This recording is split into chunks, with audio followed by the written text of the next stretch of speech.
Okay, you guys saw nothing. I was not in costume. You saw nothing.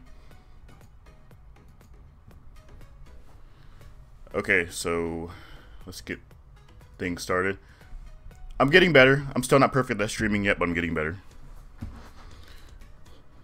So let's see. The taint Blackfoot, the image of blacks into a negative way, homobolio. Yeah, honestly, it just shows lack of self-respect in among some black people. And if you don't respect your own, why should anyone else? Exactly.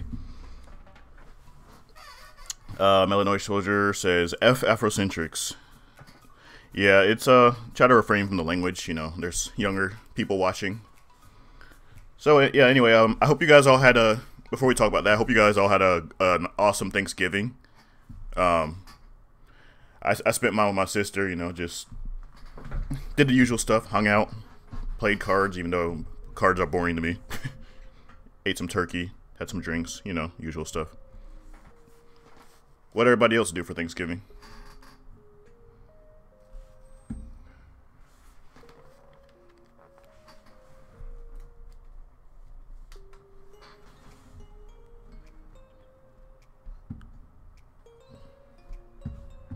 Sorry, just trying to get the stuff all laid out and proper.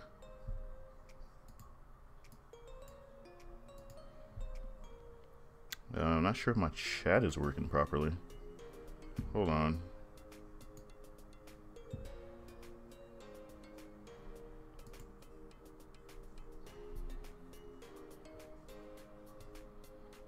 Stuff my face in turkey. Yeah, I think that's what most of us did. So anyway, recovered from blinding myself with a 60-watt CO2 laser.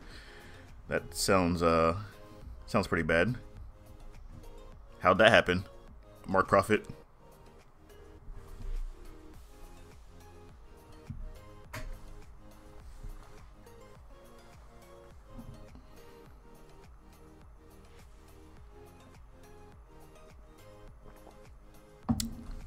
Sadly, we don't have Thanksgiving over here. Sounds like a nice holiday.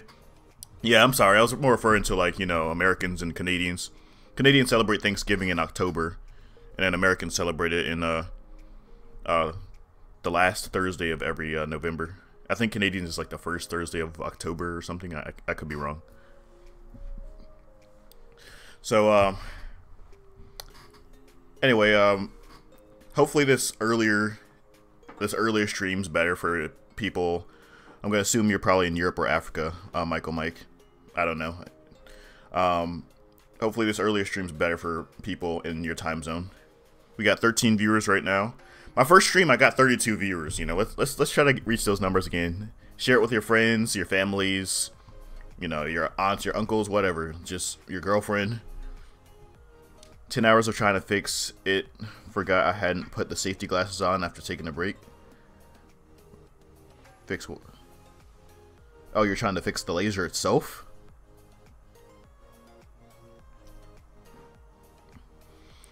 Alright guys, so anyway, we'll start the discussion with, go back to the topic, what Afrocentrics and supremacists do to the world image of blacks. I personally, if you haven't seen my video actually, just check my video on my channel, top 5 reasons why Afrocentrics are toxic. And that pretty much puts it all in a nutshell, but I feel like it didn't really do enough justice to just how deeply it affects the world image of black people in general.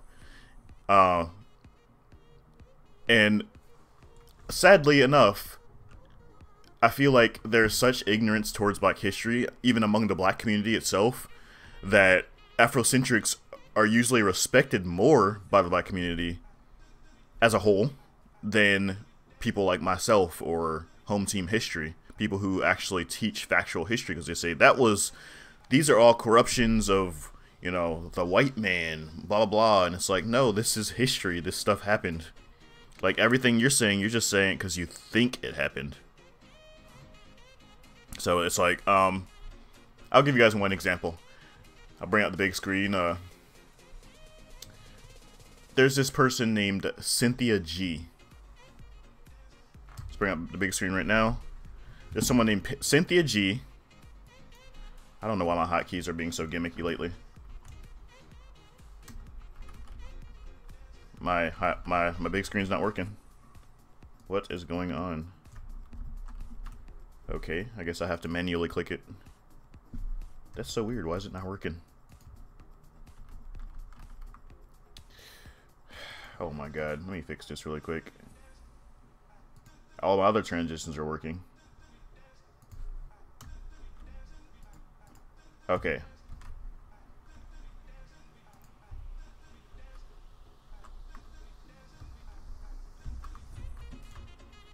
Okay, now it's working. There we go. So even here in England, some of my African friends believe we are Israelites. Exactly. So, anyway, this is Cynthia G's channel. Please do not support her. Don't watch her videos.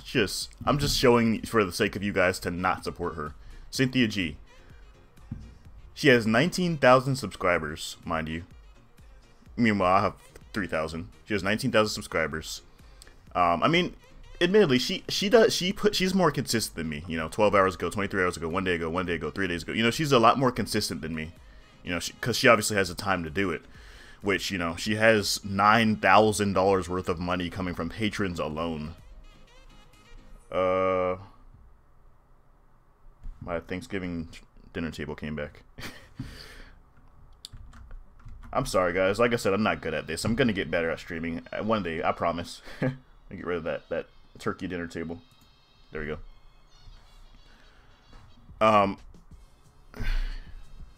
Wow, I saw some of your comments thinking you were an Afrocentrist, but seeing your stream, you seem like a pretty cool guy. Thank you, Mayonnaise. Yeah, like, for me, if there's BS, if it's BS, it's BS. I'm calling you out, regardless of who you are, what race you're of. If you're preaching BS, I'm gonna call you out. I defend both sides, you know. Anyway, I have to admit, I've made videos against pro-ethnic groups, and will make a follow-up to better explain intentions. Why? Because they were too offensive to all. I mean, growing up, for example, when I saw all these Afrocentric videos and stuff, my instinct was to agree with them, you know? My instinct was, since the world was so whitewashed and Eurocentric, I would be like, oh, I agree, you know? We don't have to be looked upon as the worst or the inferior or the guys who were always slaves. But then as I got older and more mature and gained more knowledge, I'm like, no, that's not right. You know, two wrongs don't make a right. You don't fight fire with fire. You know, you have to be the one to set the peace, create the neutrality. It's like Martin Luther King, you know.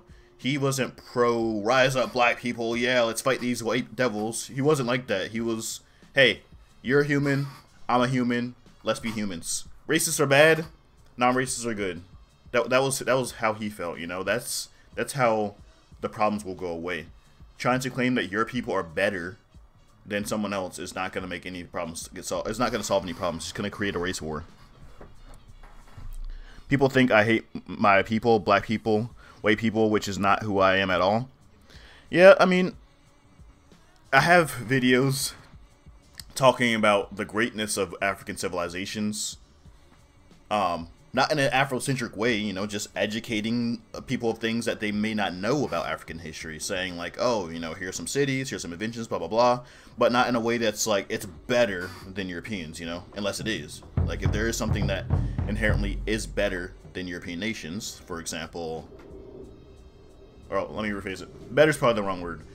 When I went over how smallpox inoculation was taught to the Western world by Africans, it's the truth. It happened. It was taught. Onesimus, the slave, taught his master about inoculation because he learned it when he was in Africa. So, you know, I will teach that kind of stuff, but I'm never going to be saying, yeah, we was kings, Africans were bad, blah, blah, blah. You know, I don't do that stuff. But anyway, I'm sorry, let's get back on topic. Cynthia, let's get back on what I was talking about.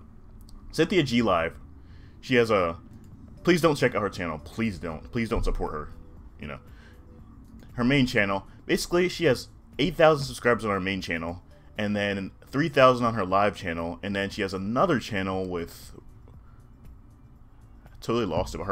She has another channel with 19,000 subscribers, and then her... There it is. I think that's it. Oh no, 45,000. I'm sorry, 45,000. She has, yeah, 45,000 on one channel, 19,000 on the other, 4,000, almost 4,000 on the other, and then 8,000 on another. Her Patreon account has 800 patrons, and she's making 9 grand a month. Yet when you look at her videos, for example, toxic swirling monster mom sentenced to 43 years in prison. What else? Mixed women are not black until you want to drag them.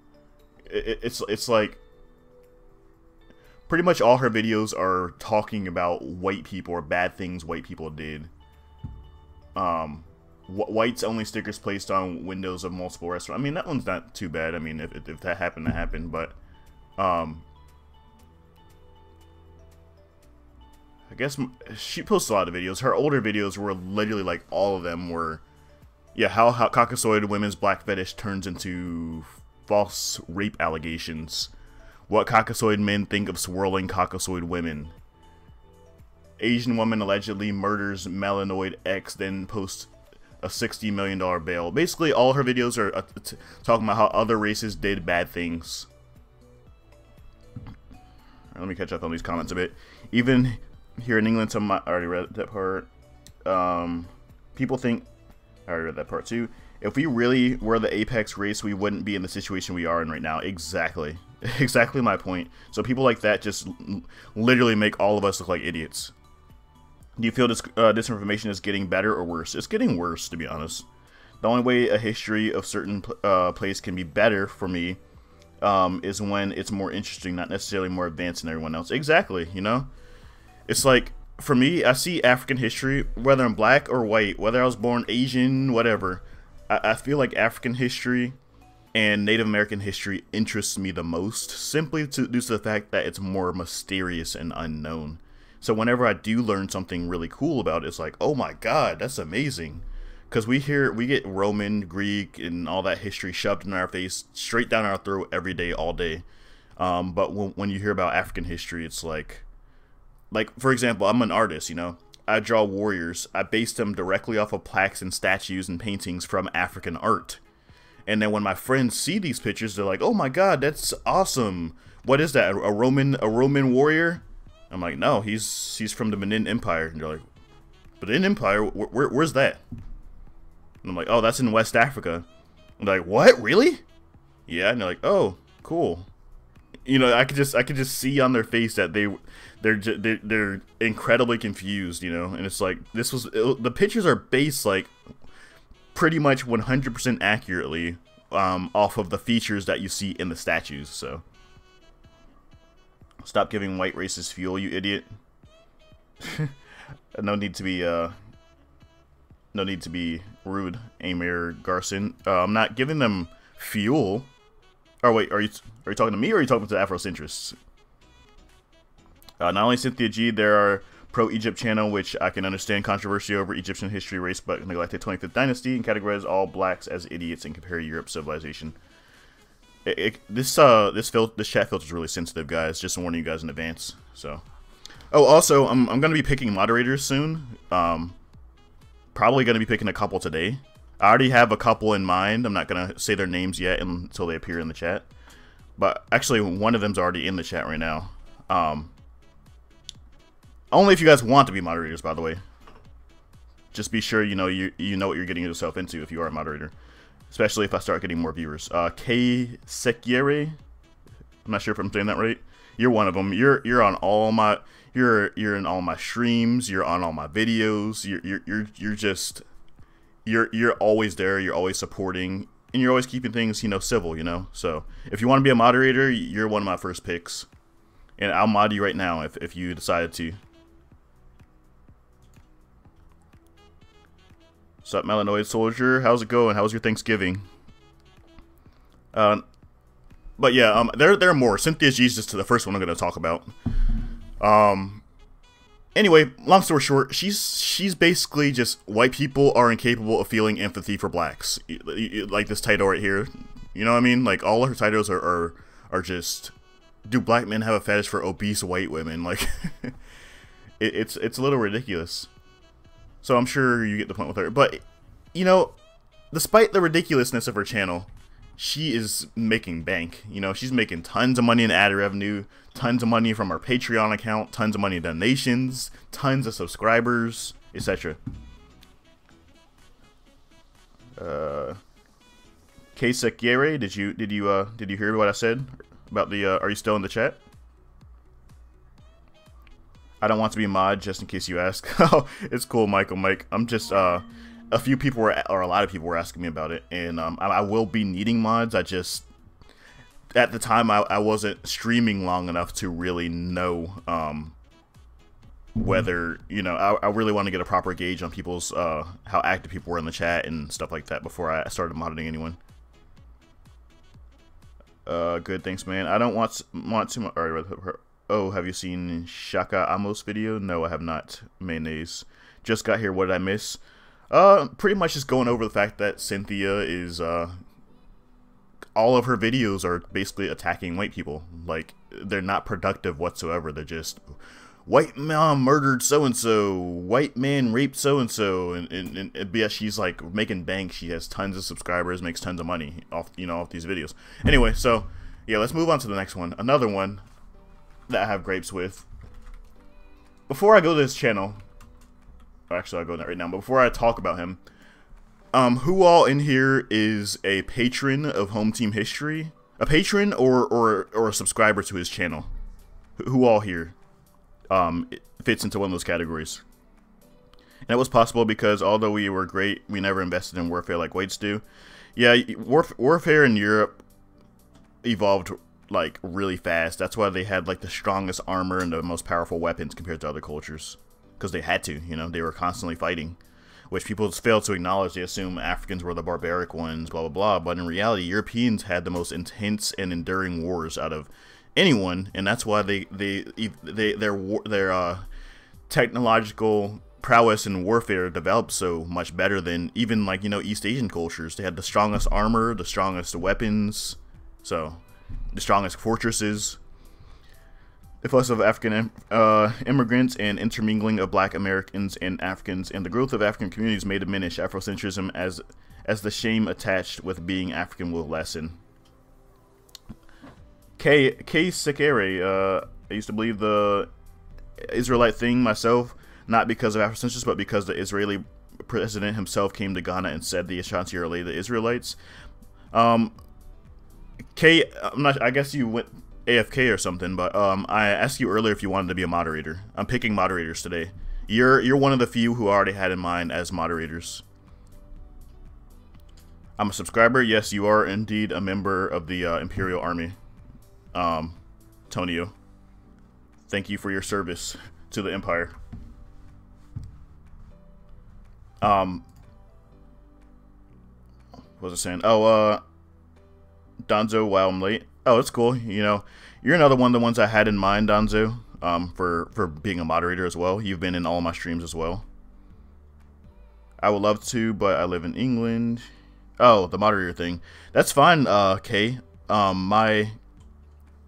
My streams, I'm not sure if you're, I mean, if you're a moderator, by the way, you have to follow my Facebook or my Twitter or Patreon. You have to be in touch with me outside of YouTube somehow. Patreon, Facebook, or Twitter, by the way. I should be more specific on my rules with that. But yeah, it's fine that you live in England. Because my streams, I actually pushed them back 5 hours. Before they were like 2 a.m. European time, the Western Europe, but now they're like, you know, right now. This is what time my Monday streams are gonna happen now. I know people from Pleasant Group area and didn't focus on war. I considered it because they didn't want what others had. Philippines is a perfect example. I gotta go. I'm in class. Oh, all right, Donzo, that's cool. What was I saying? Oh yeah. So yeah. Anyway, who here has heard of Home Team History?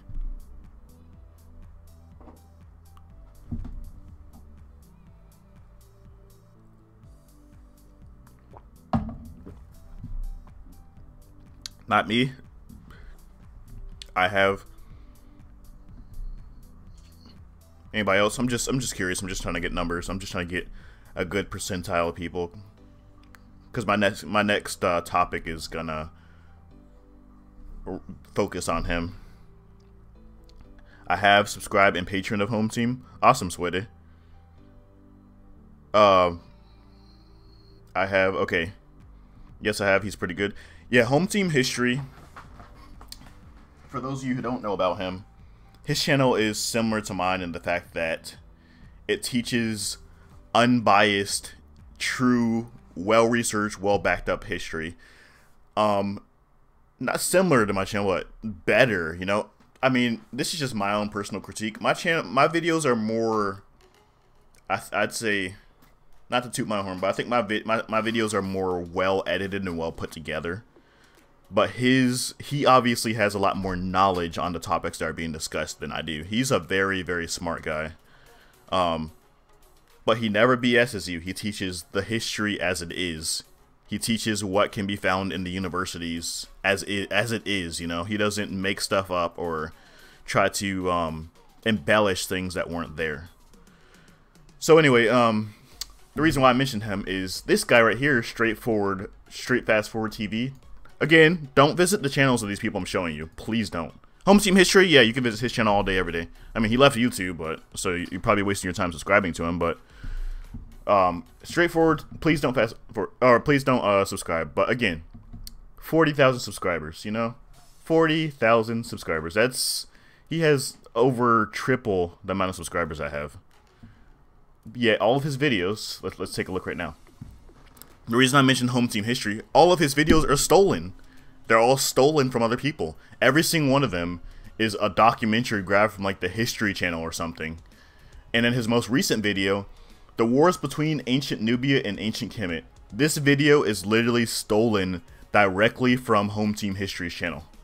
Like, I'm gonna play it right now.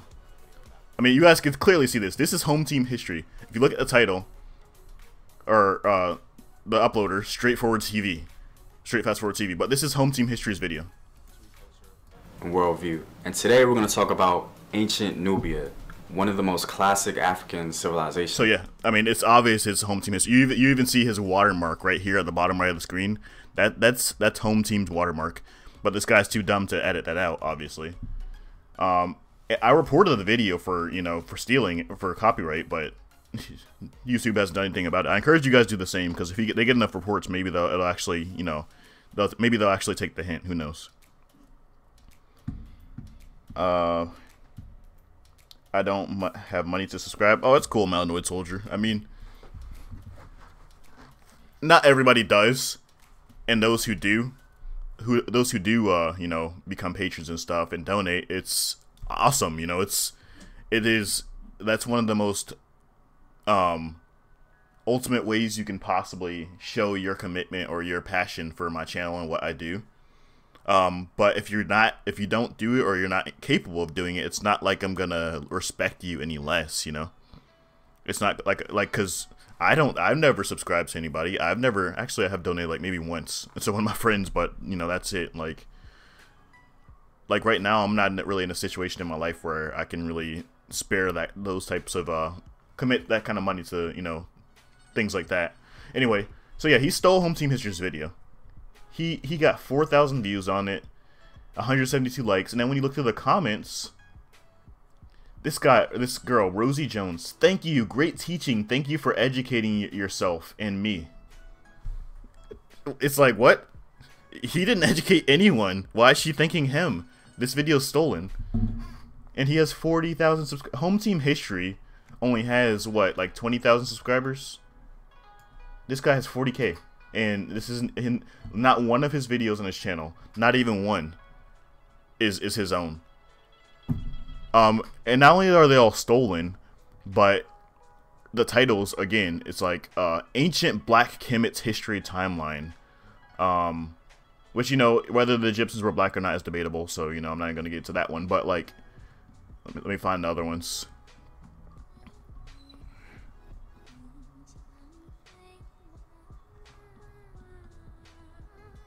Yeah, The Secrets of Ancient Japan, and it's obviously an African man, you know, a Khoisan man in the thumbnail for clickbait.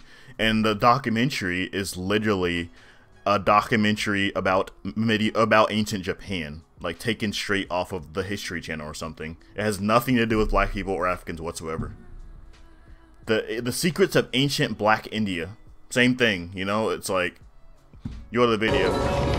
In its 7,000-year-old history, India has provided the world with its riches. It's a video taken straight from, like, you know, a National Geographic or a Discovery Channel documentary.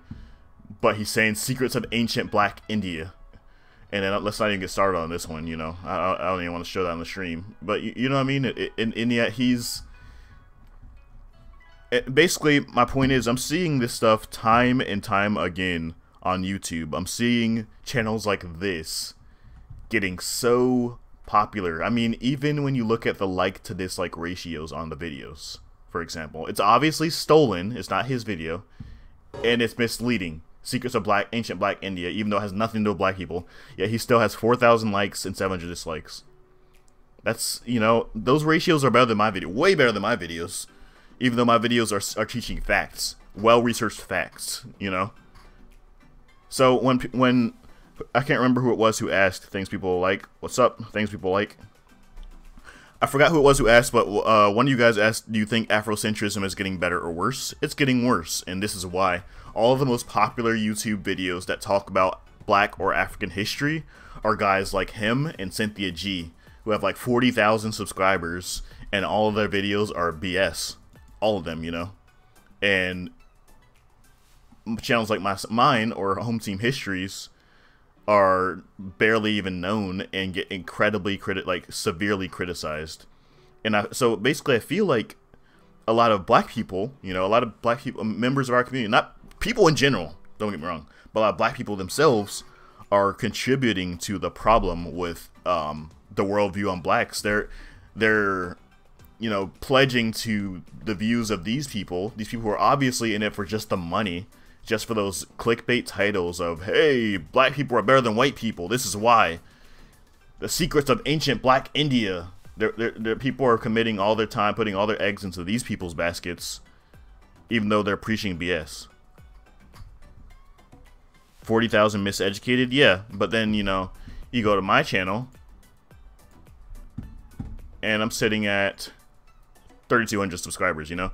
Which, I'm happy, you know, I made a lot of progress. I'm very proud of my 3,200 subscribers. I appreciate all you guys supporting my channel. I really do. All of you guys, like, it's the amount of progress I made with this channel is incredible in the past few months. But either way, that doesn't even scratch the surface of the amount of subscribers that these Afrocentric idiots have. You know what I mean? So I think we as a community that, you know, are trying to preach the truth about our history need to work together and, you know, and promote these things, you know, share these videos in forums and stuff, you know, share them in forums, while all the while attacking and calling out the people who are toxic to the community. Because what this does, let me go ahead and bring up one of the comments right now. Yeah, you can already see my comments, you know, they're all, you should stop with the "we was kings" BS. You know what I mean? Like, I'm still getting all this, wait, weren't you just in my, Amir Garson, weren't you just in my live stream? Stop giving white racists, okay, you're saying stop giving white racists fuel in my live stream, yet you comment my video telling me I should stop preaching the "we was kings" BS. Like, what? Amir Garson, are you still in my chat right now? I'm confused. Anyway, so yeah, in this video right here. Hello guys, it's Jabari. I'm not sure if you guys have seen this video. Hello guys, it's Jabari here. Africa doesn't. But basically, I talk about 5 achievements by you know, black Africans. Not saying we was kings, not saying we're better. I taught 5 achievements by Africans, and I backed them up with sources: Harvard University, PBS, the Guinness Book of World Records. You know, like, I had even the National Library of Medicine. Like, I had some good sources, you know, and even still, I mean, I have a pretty good ratio on this video. like, thankfully, but even still, I'm getting people giving these absolutely awful replies saying like, this is all BS, you're lying, Africans didn't do this, Europeans did that better, Chinese did this first, you people think that you were the best. I'm like, when did I ever say we were the best? Like, can you quote a part of the video when I said I was the best?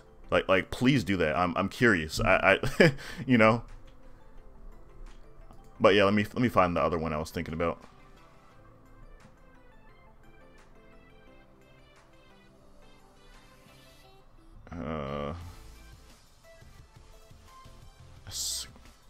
I get a lot of comments. I've been getting a lot of comments lately, so not sure how realistic it is to actually find this comment. Oh, where is it? Oh yeah, there it is. Hello everybody, it's Jabbar here. Alright, so anyway, this guy says, I'm not gonna read the whole thing, it's way too much. But basically he's claiming, you know, a million things wrong with this video. Because this is an alternate history video. What would Africa be like if it were never colonized by Europeans? I'm not attacking anyone. I'm basically just pointing out what I think would happen, you know, from my own perspective. Anyway, this guy's saying all kinds of things that were wrong. And on one part, he says, where is it? You don't get to culturally appropriate Egyptian, Jewish, or Arabian culture as your own. Those were not sub-Saharan African societies. I never did that. Not once. Never did that, you know? So anyway. Blue Dude, another big supporter. I mean, I'm not sure, I haven't seen him in my live streams, but he's like one of my most active viewers and most active commenters on my videos. He said, but he beat me to saying this. He said, where does he mention Egypt or the Moors? Because I didn't mention the Egypt or the Moors at all, like, you know? And then he said, he mentions the Moors when he points out that Arabs invaded Spain. I did mention, or I didn't say Arabs. I mentioned Islamic people invaded Spain. Never used the word Moor. Never used the word Arab. I said Islamic people from North Africa, which is true. It's a historical fact. And they formed a colony called Al-Andalus. He said, and they would supposedly been more likely to conquer all of Europe had the Black Plague been worse than it was. Those Arabs were known as the Moors. They weren't Arabs. The Egyptians were not mentioned, but it was heavily implied that the civilizations of North Africa were sub-Saharan. That right there, when he said, it is a historical fact that those societies, wait, no. The Egyptians were not mentioned, okay, that's true, but it was heavily implied that those civilizations of Northern Africa were sub-Saharan. How was it heavily implied? So anyway, I replied saying, how is me saying the Islamic holdings in Europe, which I quoted, would have grown and expanded, implying that Egyptians were black? Also, I made it clear that there was lots of diversity, but I said that's generally... Anyway, basically I went over all the stuff that was wrong with this comment. And... long story short, I'm not going to go through the whole thing because it's pretty long. He actually ended up admitting he was wrong, you know, which is very surprising. But,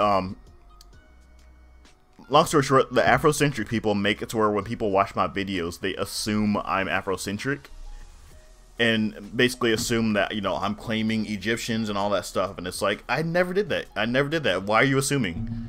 Like, people will come to my videos and say, like, if Africans were so advanced, why were they conquered by Europeans? And I'm like... it was so advanced. Can you clarify, like, when and where did I say so advanced? Like, when did I ever mention that? So anyway, why is your response to racism an attack on Afrocentrism? My response is because Afrocentric people. Okay, let me phrase it. It's not racist. My response. This isn't my response to racism. It's my response to people coming to my videos with blind assumptions of what I stand for. What I stand for is teaching and educating the world about the true Black and African history, you know, because most people view it as a bunch of tribes living in mud huts beating each other with clubs, you know. I'm basically teaching true facts about African kingdoms and empires. Afrocentric people make it to where what my channel stands for is immediately tossed in the bucket of Afrocentric people who think that blacks were the best. So that's why my response is the way it is. Some just want to feel like they are better than some people. I agree. You know, that's the problem though. What's your favorite time in history or of any place? Like I said, I like the mysterious and unknown history time frames, like African and Native American ones. Which actually, guys, I'm working on a video right now. You guys are gonna love it.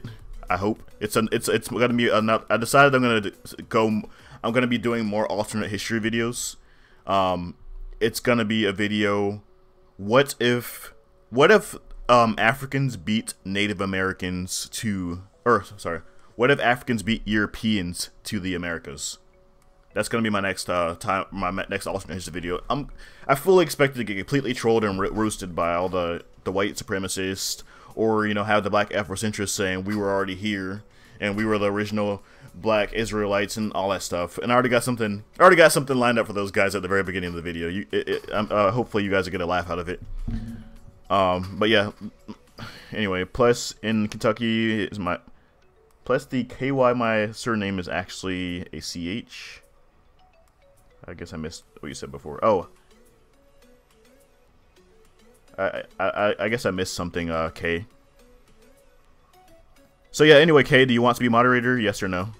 Now's the definitive thing before I mod you. The Moors were Berber people? No. Yes, the Moors were indeed Berber people. They were Berbers from Africa. They were not Arabs. Whether they were black or brown or whatever, they were not Arabs. They were not Arabian people, period. They were Muslims, but they were not Arabian. I'm sure the people who deny your historical factual information deny it because they're racist bigots who can't accept African achievement. Yes, a large percentage are. A very large percentage are, but some are just genuinely ignorant people who don't know enough about it and are basing all of their judgment off of you know, assumptions from what they see in like National Geographic and Modern Warfare and stuff in Africa. By the way, just out of curiosity, I've gained a few subscribers since this stream started. I'm curious as to how many people are subscribing after joining my live stream. I'm just curious, you know. It's not important, but I want to know how many of you guys are already subscribers, or how many of you guys are just, you know, happened upon my stream and said, "Oh, I like it, I'm gonna sub." But you choose to blame people who value African history for ignorance or racist. I don't, Rodney. The thing is, like I said, Afrocentric people, they view Africa as the center of everything. They view Africa as like the biggest, the baddest, the best. They founded all the Greek civilization, the Chinese, the Japanese. They were the original Native Americans. They created Christianity. Like those are the ones I'm talking about. Those are the Afrocentric. Those fit the Afrocentric criteria, and those are the ones I'm blaming for people not taking our history seriously. Because basically, what that does is make it to where any person who talks about African history is automatically viewed as Afrocentric. I hate whitey, I love blackie, you know, like when that's not true, you know. It's like I love white people, I love Asian people, I love humans, period, as long as they deserve to be loved. Your color is not going to give me a default reaction to how I feel about you. Your actions are going to do that. Sorry guys, I'm way behind on the chat. Feel free to repeat yourselves if I missed your comment. I'm sorry. Oh, you're leaving, Tony? All right. Thanks for watching. See ya.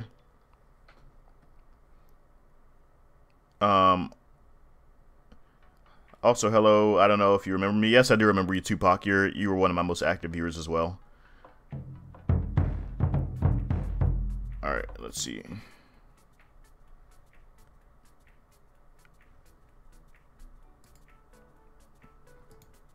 But yeah, anyway, these same people attack real, accurate PBS African history documentaries like Dr. Skip Gates make. Their problem is that blacks take pride in something rather inaccurate history or Afrocentric lies. I agree, Swede. Probably a good 60 to 70% of the racists on my videos will attack my history no matter what. No matter what evidence I present, they will attack it. I agree with that, but what I'm saying is a pretty large percentage, that other like 20 to 30% who don't, are attacking it because the very second, like their mind is conditioned to where the very second they see a video that is teaching or promoting African history is automatically labeled as Afrocentric. It's automatically labeled as, these guys think black people are the best. You know, so. Mayonnaise, yes, there seems to be a misconception that everyone in the Middle East and North Africa were Arabs, even though before Islam, Arabs were restricted to only Arabian desert. Exactly. Mayonnaise, that is true. Like, when people, like, for example, even the Mali Empire, which was undeniably a black African empire, people comment my videos all the time saying, the Malians weren't black, they were Arab. And when they see, like, the manuscripts, those are Arabic manuscripts, not Malian era scripts. I'm like, no, they were Malian manuscripts written in Arabic. I mean, the fact that we use the Latin alphabet, does that mean we're Italians? No. Like, Americans, we use the Latin alphabet, doesn't mean we're Italians, we just use the Latin alphabet. Can Malians not do that? Can they, you know, like, it's crazy to me. Or, like, one guy, oh my god, I need to find it. Let me bring down the big screen for a second. Whoops. Didn't mean to do that. Let's see. I really wish I could find it. Hold on.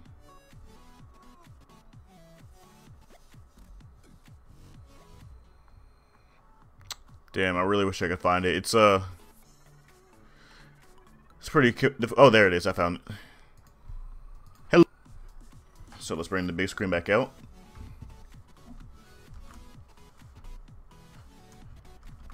So he says, he or she, I don't really know. Can you please explain how, when Europeans arrived in Africa, Africans had never invented a boat? Yes, they have. The wheel, animal husbandry, or even the notion to move their villages close to water instead of making a long journey every couple of days. Appreciated. Like, this comment, obviously he wasn't actually looking for an answer. He already has his mind made.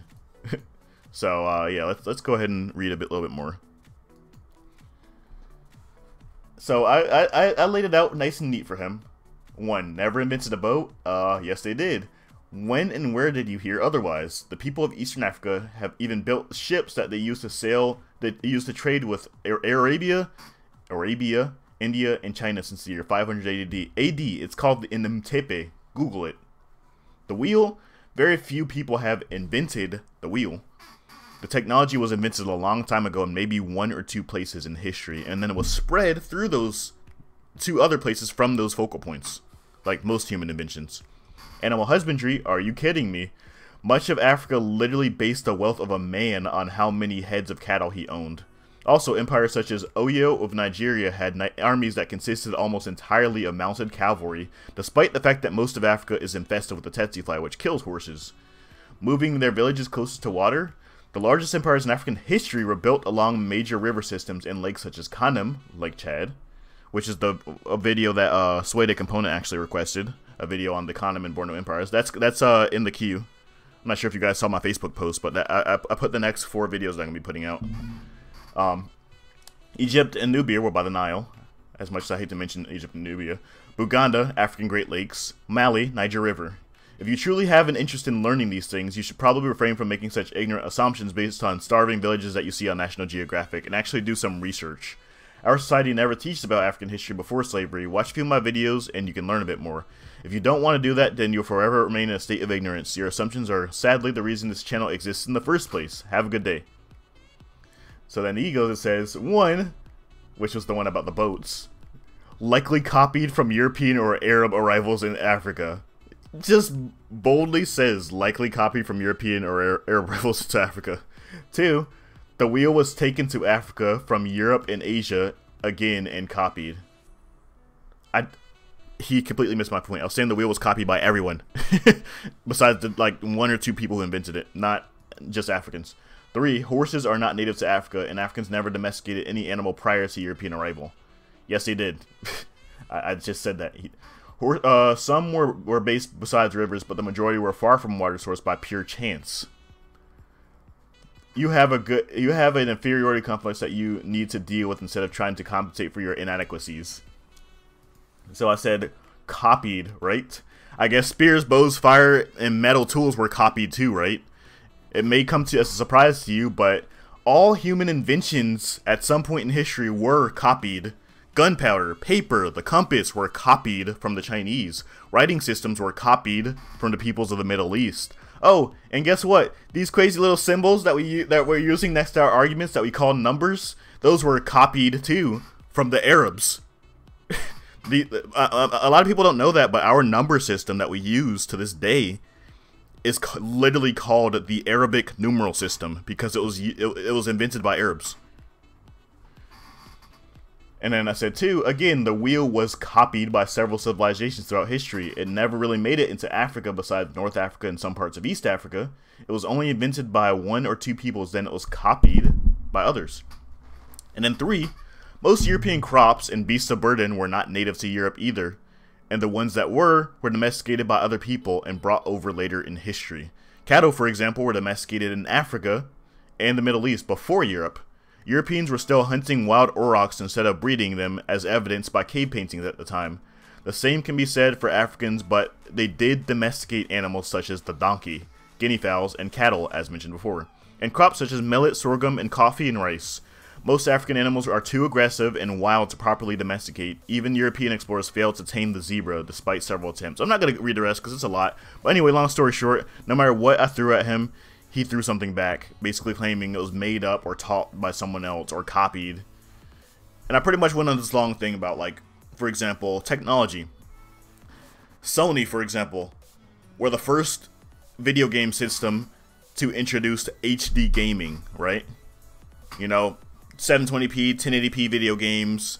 That's what made us move from those big boxy TVs to the flat, sleek LCDs and LEDs that we use today that have HD and 1080p capabilities, HDMI. So, you know, naturally, Microsoft with their Xbox, they made their systems HD too. Nintendo made their systems HD as well. They copied Sony. But it doesn't make their systems any less impressive or any less popular or any less successful. And that's what people need to realize. Like Africans did adopt a lot of their inventions from other cultures, but so did Europe. Europe didn't invent agriculture. Europe didn't invent metallurgy. Europe didn't invent domestication. They learned it from Arabians. Or, well, not Arabians, but Middle Easterns in general. They learned it from Asians. They learned paper, compasses, gunpowder from East Asian cultures. That's how human society works. You learn something from something else, and then you build upon it. I know I'm probably really behind on the comments now, so sorry guys. Wendu came to this video saying Mansa was a non-black Yemeni. Yeah, you know, it's that's how it is, dude. If there's anything great accomplished by blacks, they assume it was done by someone else. And in a lot of cases, it's because Afrocentrics try to claim things like, for example, in that documentary Hidden Colors, I was excited to watch that because it was like, finally, you know, this is what we need. And then when I watched it, it started off good, you know, the thesis and everything was good, but then they went on to start saying things like Beethoven was black. Like what? No, he wasn't. Like, this was cool until you started making claims like that. No, he wasn't. He wasn't black. And it's people like that that make the real African history. It makes people approach actual, truthful African history with severe skepticism because they assume, well, they lied about Beethoven, so what makes any of this other stuff any more credible? And that's the problem with Afrocentric people and their contributions, you know, to our history. I personally don't think any sort of ethnocentricity should be a thing when looked at history because it dims your view of the rest of the world. Exactly. I love history. A lot of my viewers, actually I did this the other stream, but I'm going to do it again. I want everybody in the stream right now to tell me your ethnicity, your nationality. Yeah, your ethnicity, your nationality. Like, I'm curious. Because at the end of the day, these are history. These are history videos, you know? They're not black history videos. They're history videos because black people are part of history. They're not like it's usually like human history, African history. No, I have a lot of viewers from all around the world, all different races, ethnicities, genders, and age groups who value history, and that's why they watch my videos. Naturally, my videos are gonna attract a lot more black people, and more specifically black Americans, but I have viewers from all around the world of all different races because it's a history channel, and a lover of history will enjoy a history channel regardless of what people it's talking about. Yeah, you see what I mean? Okay, I got a black American, I got a white American, I got another black American, I got a human. Yeah, see, I got a human in the chat. You see what I mean? I got a German, Dutch. I got another black American. So you know, just those 5 people replied to that. I already got some pretty good diversity. Naturally, the majority, like I said, are gonna be black American. But you see what I mean? Like, at the end of the day, history is history, and that's what I'm teaching. I'm teaching history. I'm not teaching we was kangs, we was better than you, why you done stole all of it. I'm not teaching that stuff. So, got an eye in Ashanti? Awesome, man. Oh yeah, you did tell me that, didn't you? Oh, that's why you were asking if I was going to talk more about the Ashanti. Yeah, like I said, they're one of my favorite ethnic groups to talk about. Sekere, I hope I'm saying that right. Sekere. Let me go ahead and mod you too, actually. And hopefully my new schedule, by the way, my new stream schedule is more favorable to your time zone. It's the best I can do. If I pushed it any earlier, it'd be even more. It's already probably pretty inconvenient for a lot of Americans right now. But if I pushed it any earlier, it would. Most Americans would probably be on lunch when they're watching it. So you know. All right, so I went ahead and made you into a moderator. Congratulations, everybody! Congratulate K Sekere. Put some hype in the chat. The first moderator. Just make sure, like I said, you follow me on Facebook or Twitter or Patreon, or yeah, because that's where I'll be posting updates and stuff. 88% African, 8% European, 3% Central Asian. Similar to mine, I'm 90% African, 8% European, 1% Central Asian, and then 1% Native American. Actually, Shakira, we always had that. Black American, originally born in the Caribbeans. I disagree. That's what I'm saying. The Black Panther, the Black Panther. Those are the kind of views that I think make people take us less seriously. There are interesting theories about black people making it to the Americas, but nothing has been proven. You know, like I have a friend from St. Kitts in Nevis down in the Caribbean, and she speaks patois to her brothers and her sisters. I can barely understand it, you know, because it sounds like a mixture of broken English and then a bunch of made up words. But then when I did research into it, these made up words mixed with that broken English are African languages. Like more specifically, K Sekere, you wouldn't know about it. Probably, I don't know. I'm not sure if they teach it in Ghana schools, but the Caribbean languages are mixtures of Ashanti languages because the Ashanti were allies with the Fanti Kingdom on the coast of modern-day Ghana, and the Ashanti were farther inland from the Fanti, but they were rivals because the Fanti controlled the coastal trade, and the Ashanti didn't like that, obviously. But since the British were allied with the Fanti, they were protected by the British. So anyway, long story short, whenever the Fanti would win wars against the Ashanti, they would sell their Ashanti captives to the British, who in turn would sell those captives into slavery over to the Caribbean islands. So to this day, most of the words that make up the Caribbean, like Jamaican and patois and stuff, most of the loan words are Ashanti words. Like the ethnic, they actually I can't remember what they called them, but basically they Caribbean or Ashanti slaves, they actually labeled them differently, and they actually tried to ban the importation of Ashanti slaves because they were characteristically more prone to rebelling because they were Ashanti war captives, you know? They were warriors. So naturally they were going to have more fight in them than a normal slave, you know? So I mean it's obvious that they were, you know, from their remnants, or the people of the Caribbean are Ashanti, not just some random African wave of explorers who came centuries ago. Black American, originally born in the Caribbeans. I already read that part. That's pretty much what I just went over. Actually, Sakura, we always had that. Congrats, K. Yoruba American. Awesome, Rodney. I thought the British took it for a while. Took what, the Fanti? They did take over eventually, but for most of, you know, their time in Africa, they the Fanti were a British protectorate. So technically it was their colony, but they were a protectorate. So they were allowed to retain their autonomy for the most part. They just had to, you know, like, pay taxes and tribute to the British and stuff like that.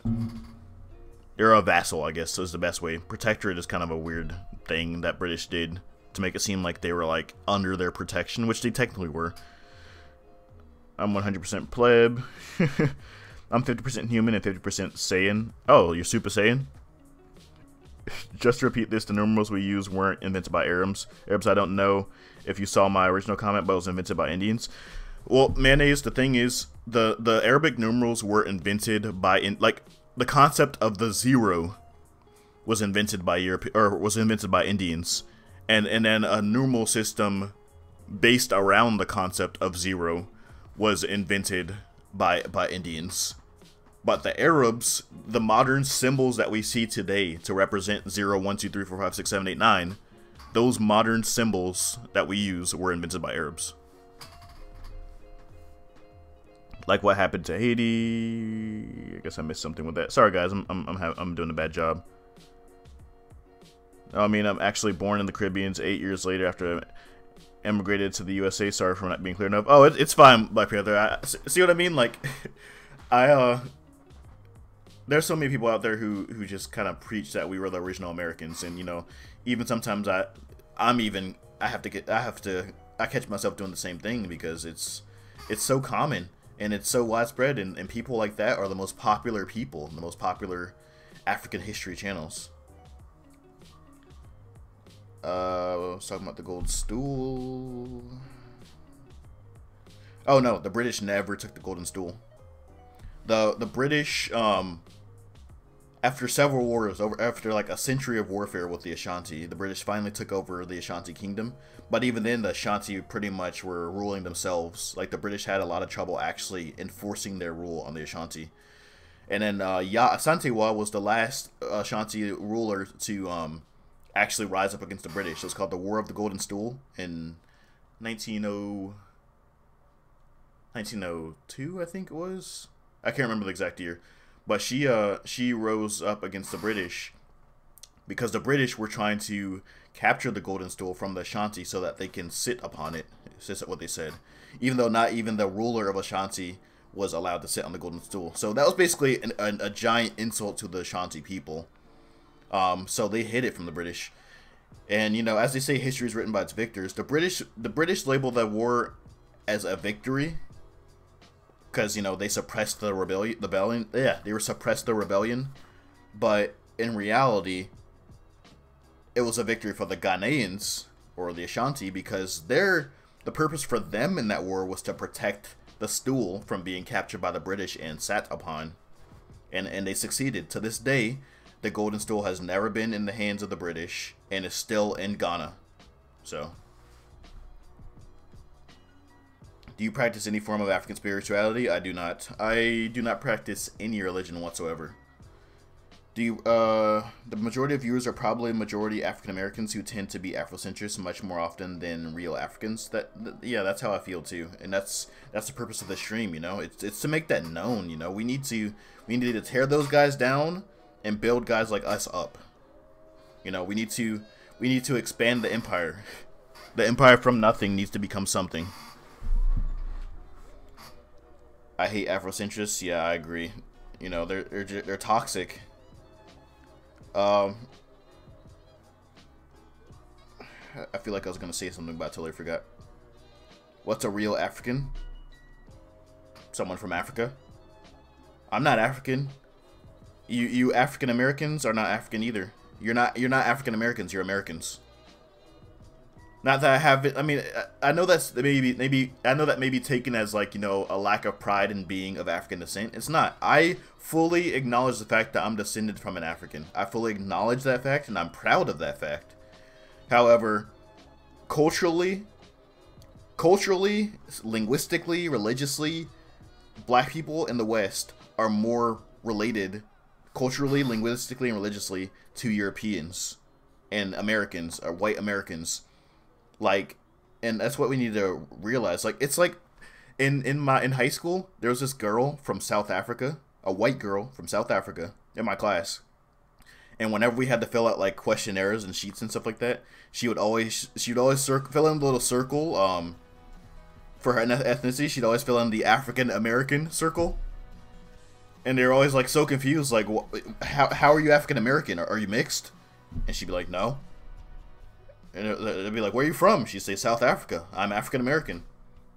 And she wasn't lying. She was African American. She came from South Africa, and she was African American.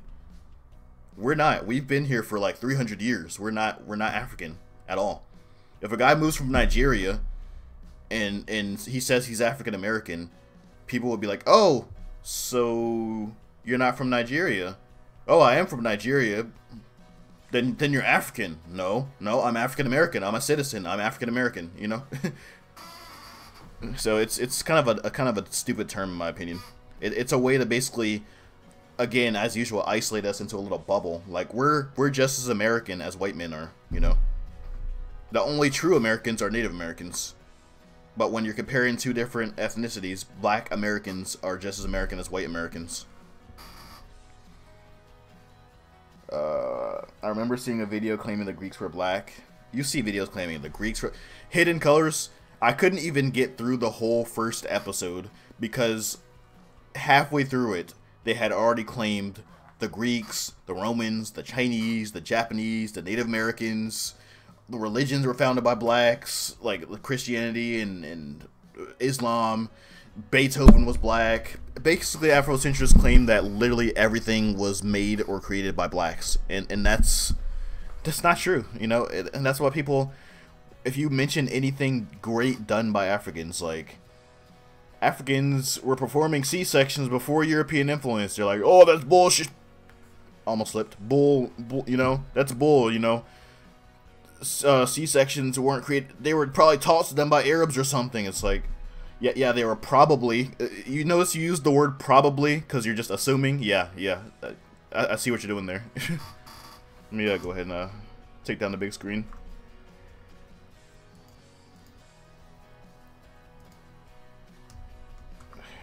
This thing is so gimmicky lately. Tariq Nasheed in the video, he's the king of Afrocentrics. Yeah, I heard about someone mentioned him in my last stream. I never really bothered looking at his channel and frankly I don't really care to. Once the comments on one of his videos, I had someone tell me that I was Central Asian invader and that the Romans were black. It's ridiculous.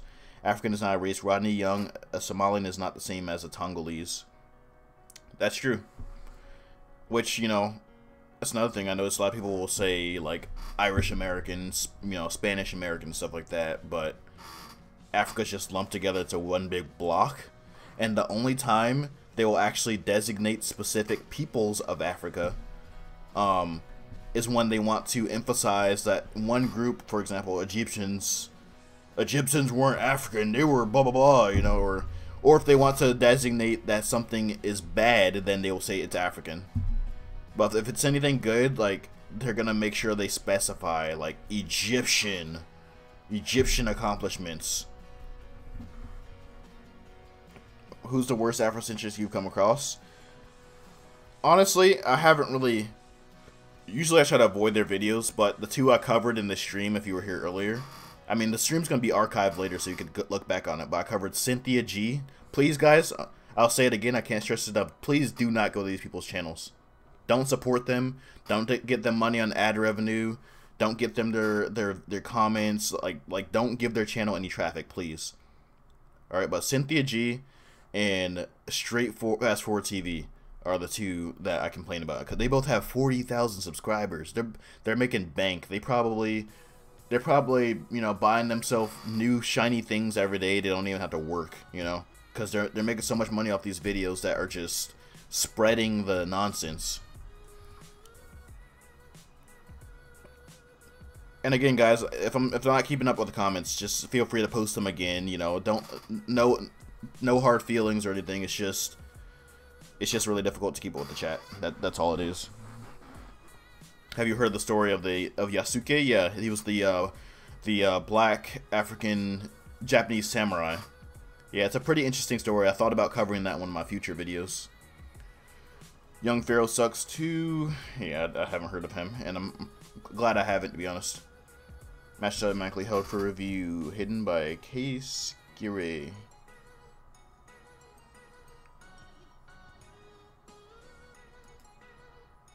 By the way, Case Gire, as a moderator, whenever you see messages that get held for review, as a moderator, it's your job to decide whether they're appropriate to show or not. It'll pop up giving you the option whether or not to show them or to block them. So I need you to be on that, please. This is what I'm saying. If you're going to be a moderator, you know, if I select you as a moderator, you have the option to say no, but don't accept the responsibility if you can't keep up with it. Not saying that you're not. I'm just letting you know. You know, I know you're new to everything, so just informing you right now. From Nothing, how do you feel about Boers and their current situation in South Africa? I'm not really don't really have a whole lot of knowledge of them. I do know that since apartheid ended, it was kind of a reverse racism thing going on. A lot of black Africans are committing crimes and stuff against white Africans, which, you know, similar situation in the U.S. And honestly, I feel like it's similar to the U.S. You know, apartheid was similar to segregation in the U.S. And then once blacks were freed, those years of oppression didn't just go away overnight. You know, those years of discrimination are still there. You know, they're still taught to their kids and stuff, and people, they feel, I'm not saying it's right, but they feel upset with what white people have done to them in the past. So it's only natural that stuff like that's gonna happen. I'm not trying to justify it or say it's okay, but that's why it is the way it is, you know. The worst Afrocentrist video I've seen had something about a scientist inventing white people. What? Are you kidding me? Interstellar Bruce? Wow. That's nuts. Is there a reason you keep looking over my question? No, Rodney, I'm sorry. I just answered your question. If white Americans are Europeans, why aren't black Americans? Oh, okay. If white Americans are Europeans, why aren't black Americans Africans? They're not. Rodney Young. White people in America, you will never hear someone, a white American, say that they're European American. Never. Never, never, never. If someone asks, what race are you? White. What ethnicity? White. What nationality? American. Then they say, what about your friend right there? Oh, he's African American. Like that's what I think is wrong with that statement. I'm gonna go to their channels just to troll them. Dude, Donzo, don't, because every time you click on their videos, they're making money. I mean, it's only like a couple cents, but those couple cents adds up when they're getting thousands upon thousands of views. Is there a reason about what I said earlier? The Israeli president in Ghana. What do you have to say about this? It's the effects of colonialism and, you know, Eurocentrism. Like, the world seems to feel like they have to conform to the ways of Europeans. It's like when I lived in Korea for a year, and when I was in the army, I dated a couple Korean girls there, and both of them, like, they constantly were saying things like, you know, excuse the vulgarity of this, but they say, like, my boobs are too small. I'm like, no, or like, I'm Asian. I'm like, okay, like, I acknowledge you're gonna be different.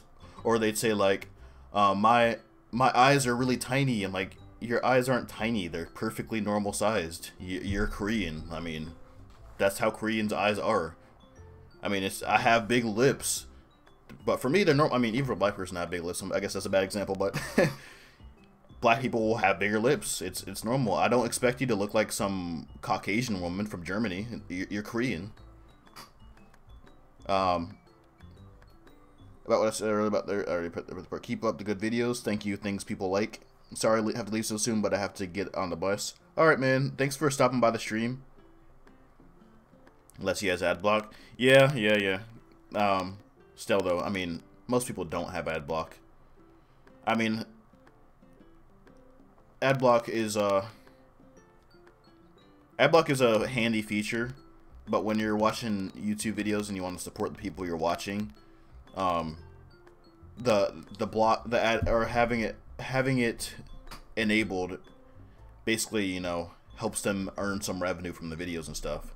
And even then, most people don't really know about ad block, so it's like, regardless of whether they want to support the person or not, they're still making them money, you know. Alright, but yeah, like I was saying, you know, basically in Korea, the cultural conditioning, since Europeans control the media, Europeans and Americans control the media, white ones more specifically, in Korea, having light skin, big boobs, big eyes, long narrow nose bridges, and dyeing their hair was considered beautiful. And if you didn't have those, like, your eyes were too narrow, your nose was too flat, and it's like, no, those are normal beautiful features of Asian people. Like, keep them the way they are. It's pretty sad. I have a huge big scar on my elbow. I don't know, I might have missed something with that. Oh, JK. I despise the media. Tanning was heavily advertised at 1.2. I mean, tanning in the United States was and still is the popular thing among white people. But in Asia, it's the opposite. They want to be white. In East Asia, more specifically. They want to be, or the women want to be as pale as possible. Every other girl I saw their hair was dyed blonde or brown or something. A lot of them wanted to get eyelid surgery because there's this thing that they call the double eyelid. I mean, if you look at, you know, a normal human's eye, but like a normal white or black human's eyes, you can see my top eyelid perfectly fine, perfectly easily. A lot of Asians, there is like that little crease above my top eyelid. A lot of Asians, they don't have that. It's just kind of like smoothed over. It's like, I guess, more of like a slit is what to compare it to. Which looks fine, you know. I think Asian women are beautiful. Like, I think they're gorgeous. But for some reason, they're like, oh my god, that girl's so beautiful. She has a double eyelid. I'm like, what? Like, I had no idea what she was talking about at first. You're like, oh, you have a double eyelid. I'm like, I'm pretty sure that's pretty normal for, you know, us. But, I mean, I think, like, I love how, like, Asians' natural features are the most beautiful for me. When they get all the plastic surgery and stuff, I think it actually makes them look worse, you know? I think the greatest experience I ever had since my birth in the United States was going to DC and seeing a bunch of different people getting along. And then that's when I felt truly American. I agree. When I was in the Army, that's how it was for me. In the Army, you have people from all different parts of the country, all different races, all different walks of life.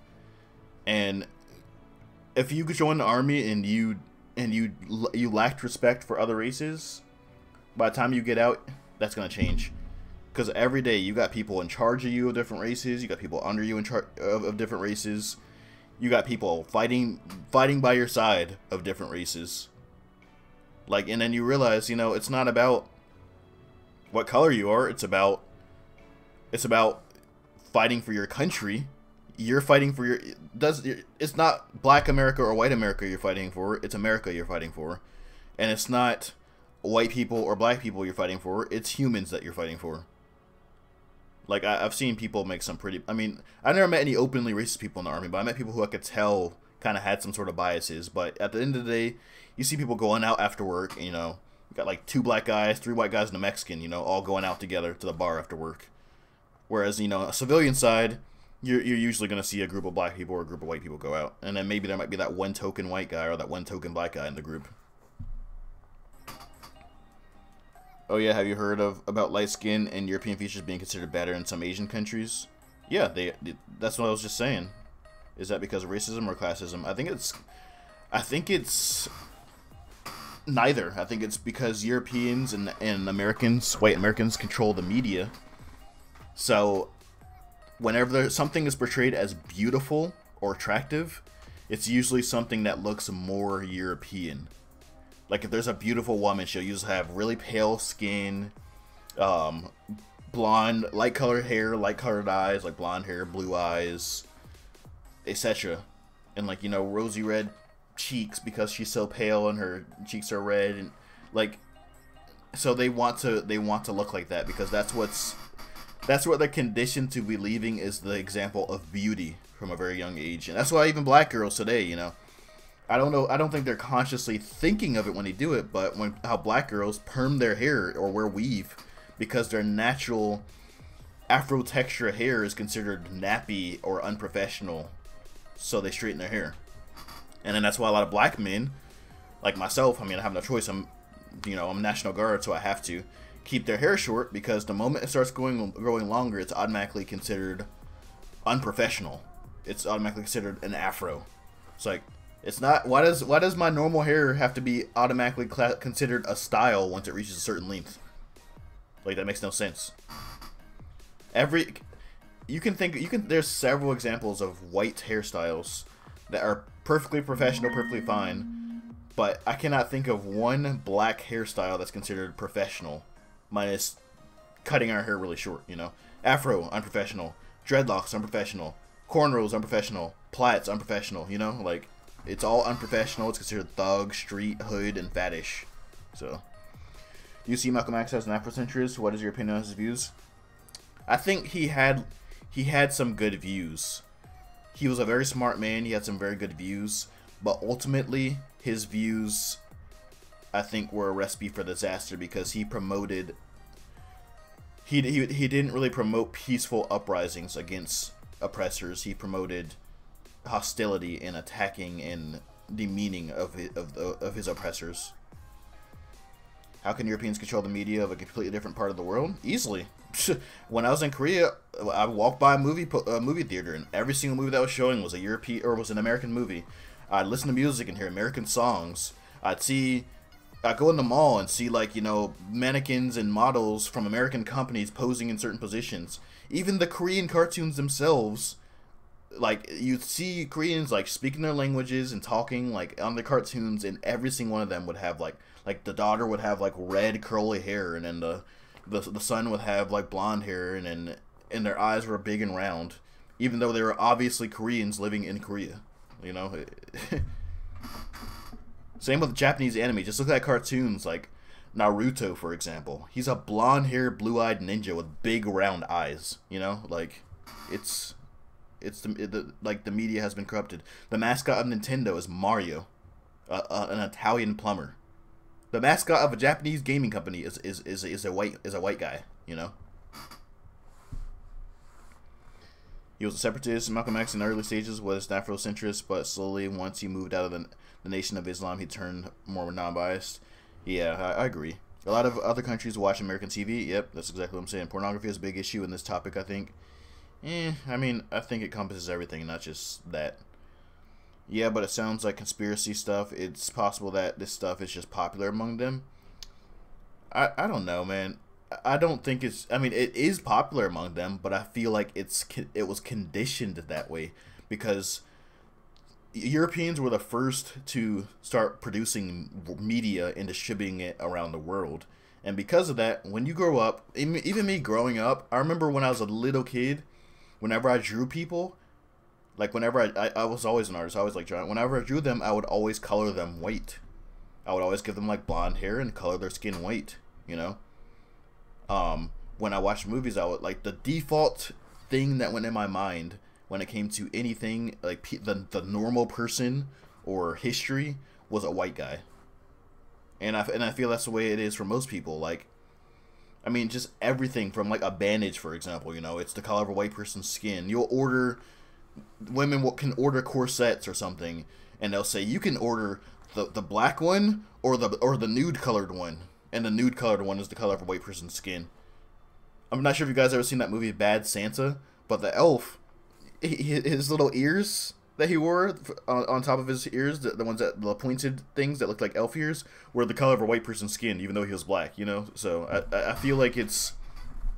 I don't think it's a conspiracy. I just think it's, you know, since white people were the ones who, you know, monopolized those industries, it's indirectly contributed to people feeling like that's the normal thing that they want to be, and that is the epitome and the beauty of what they want to be. I think white women are more beautiful, and they are more when they are more natural. Exactly. My girlfriend, she's black and she's natural, and I love it. You know, she's so gorgeous. Like, when I see someone wearing hair that looks like it's like wigs or obviously fake hair, even if it's not even obviously fake, just knowing that it's fake just automatically makes them look less attractive to me, you know? I'll be right back, guys. I'm sorry.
I have a hotkey set up for my mic, for muting my mic, but for some reason it doesn't seem to want to work for unmuting my mic. It's kind of dumb.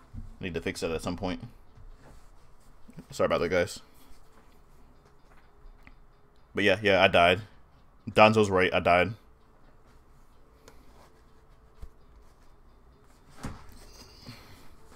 So, oh, by the way, guys, I have a Discord server now. If you type in the command in the chat, Discord, it'll bring you the link to it. That way, whenever I'm not live streaming, myself as well as other people in the community can all chat in there and discuss things. I have voice channels and text channels. So yeah, I really encourage you guys to utilize that.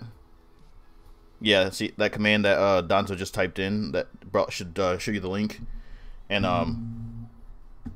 yeah, Yeah, it's live. It's ready for everyone. I'm in K Sakari. I'm not sure if you're in the chat, but if you join that as well, I'll mod you in there as well. If you want to, you know. Basically, I'm gonna need moderators in my Discord and my live stream. So if somebody comes in spreading nonsense, then you know. I believe religion also played a big part in how people view people of darker skin. You know, with whiteness meaning purity and all. I completely agree. In Europe, racism isn't really widespread as the ones who are racist are usually the ones on the lower end of the social spectrum. Is more territorial beef like Irish. I agree. My ex-girlfriend was British, and she said that most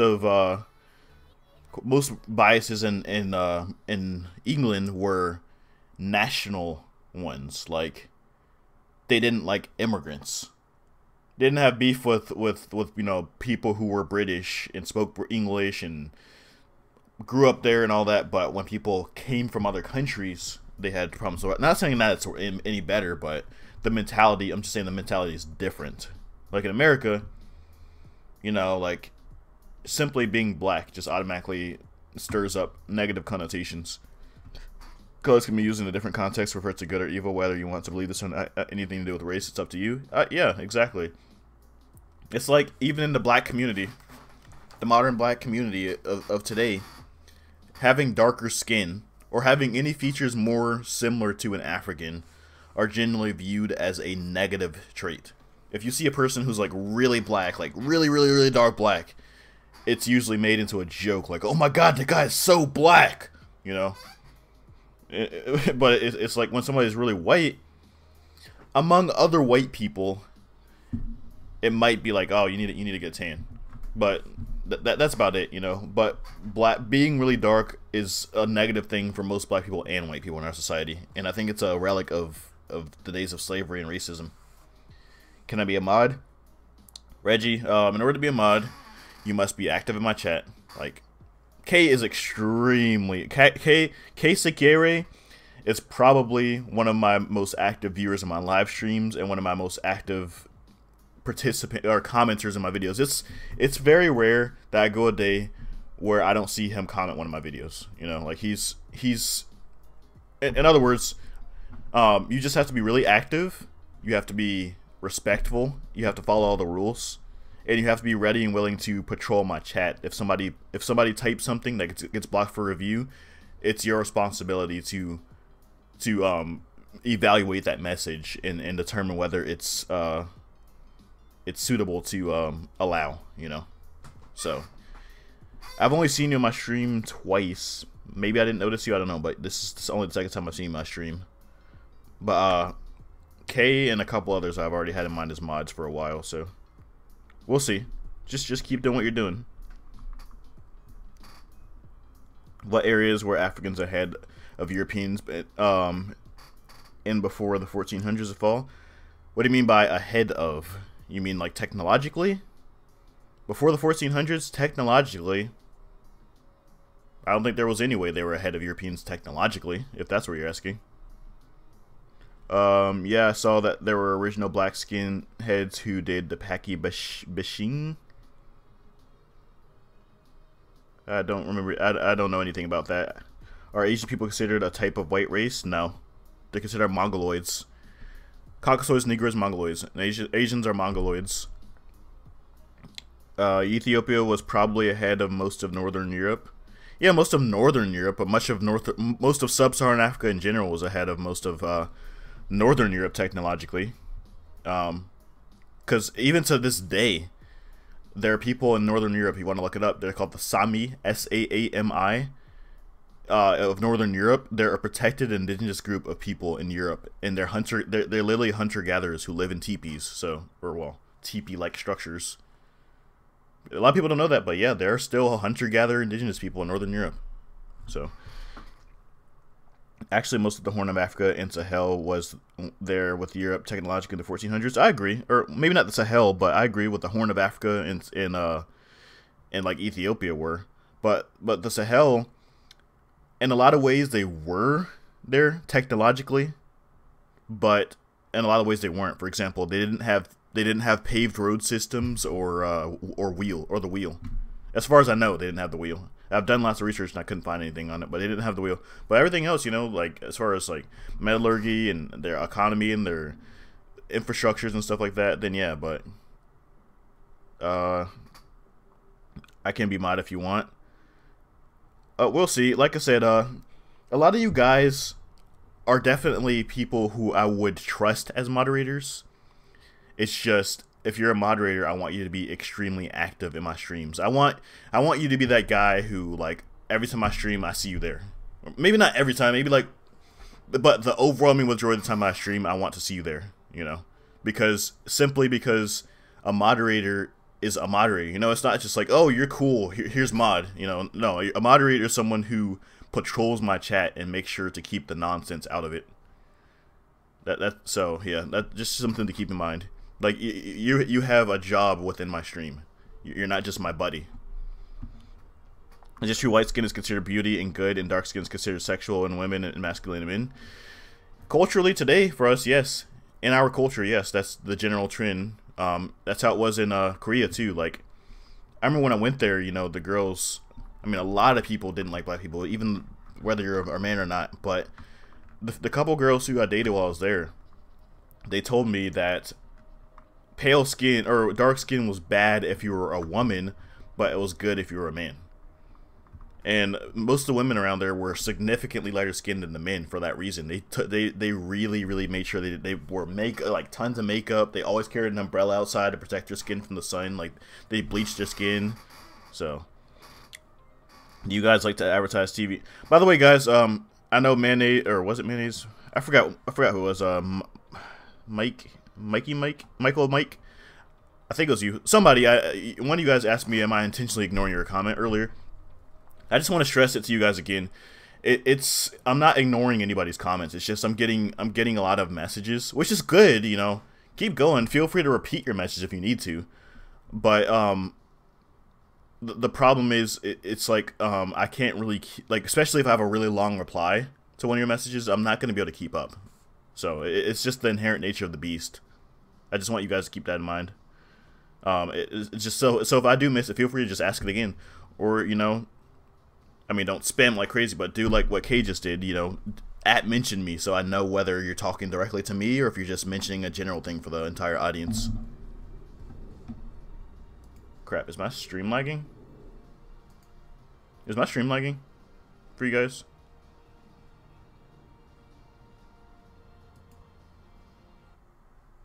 Oh god.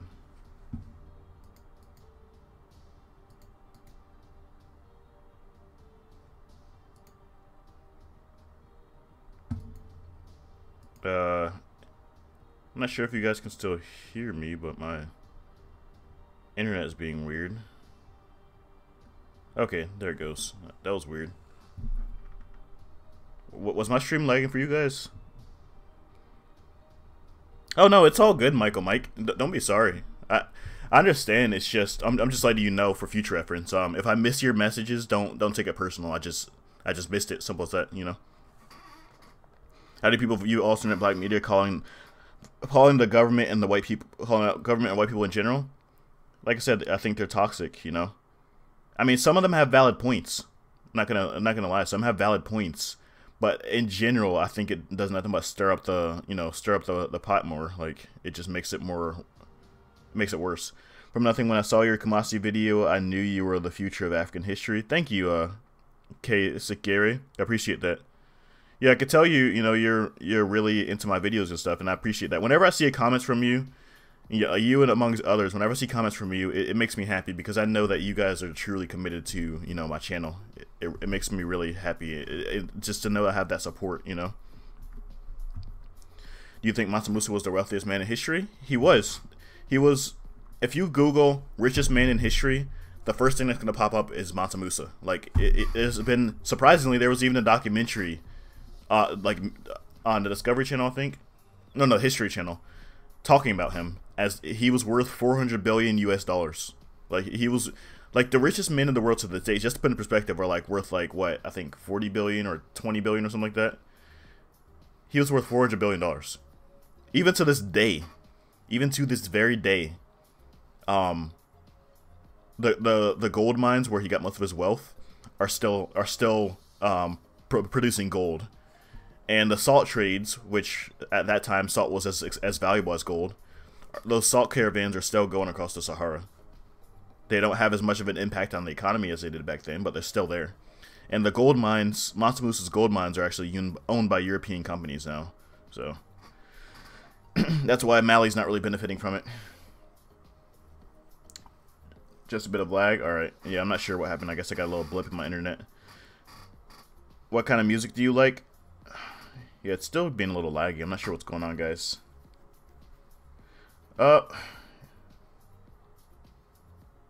Okay, I really hope this doesn't continue. I'm sorry about the lag, guys. What kind of music do you like? Anything that sounds good, honestly. I like rock, I like rap, I like pop, R&B. It just depends on the song. Not the artist, not the album, just the song, honestly. If Europe never colonized Africa in a scenario in which most, yeah, you see what I mean? You handle that one. You handle that one, K. You decide whether Roka Soka's comment is worth showing or not. As a moderator, that's one of your jobs. Because once I start getting more people watching, I won't be able to do it all alone, you know? Especially when I'm in the middle of talking and explaining things to people. As a history nerd, discovering your channel was a blessing. Keep up the awesome content, man. Thank you, James Lamb. You see what I mean? I'm going to assume... I know this is a really weird question. I asked this question earlier. I was asking people what their ethnicities and stuff were. What's wrong, Michael Mike? Did I miss your message again? No, I didn't. It's okay, man. Seriously. Okay, I guess K is AFK or something, so I'll go ahead and allow your message. Who was it? Oh, oh, he did it. Okay, never mind. He's there. Good job, K. See, that's pretty much the stuff you need to be doing as a moderator. Yeah, but anyway, James Lamb, earlier today, I know this is a weird thing, but what's your ethnicity and your nationality? Because earlier, I was going over the fact that my videos aren't biased, you know, they're just teaching African history, which means I'm teaching history. You know, I'm teaching history. Doesn't have to be categorized. And I was basically saying I got viewers from all around the world and of all different races because that's what I do. I don't try to bias and say we were better or anything. And you're one of the examples of that. I'm going to assume you're probably, you know, white or Asian or some other non-black race, you know. This is good, bro. Keep it up from a fellow black African historian in the U.S. or in the UK. Awesome. What do you mean by a black African historian? As in you're a history buff, or you're a teacher, or what? What is it? Admire Kashiri. Have you heard about the hilarious Ebola song? Yeah, I did hear that song, Michael Mike. I mean, it's funny, but it shouldn't be funny. You're talking about that Ebola la la la la song, right? Yeah. What are your views on the Middle Eastern people compared to the true blacks? I think Middle Eastern people, like the typical Middle Eastern you will see today, is and was what Middle Easterns were through most of, you know, human history. But there were black people in the Middle East, like the Egyptian Empire and the Nubian empires did expand, or Ethiopian, sorry, expanded into Middle East at some point in history. So obviously there are black people there. There were and still are black people in the Middle East to this day. But the predominant ethnicities of the Middle East were not black, if that answers your question.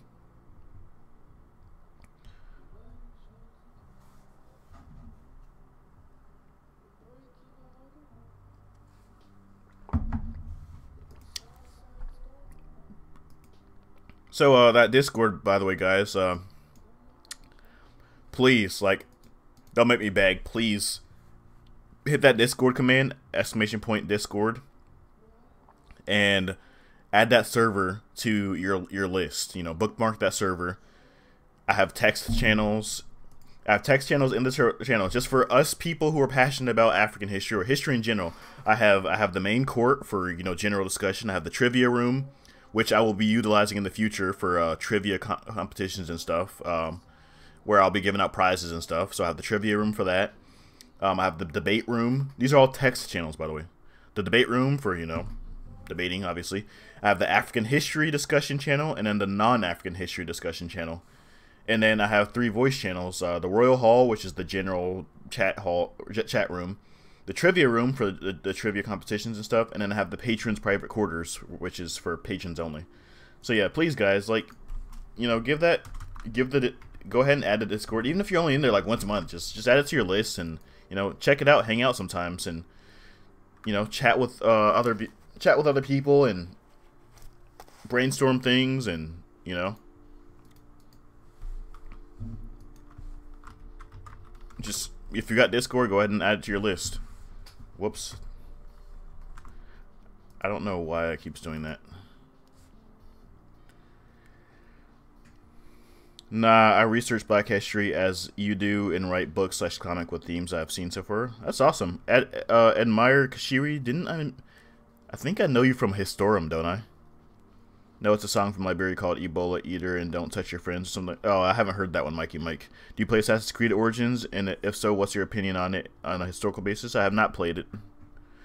Rucka Rucka Ali is one of my favorite parody artists, but I think some people take it personally.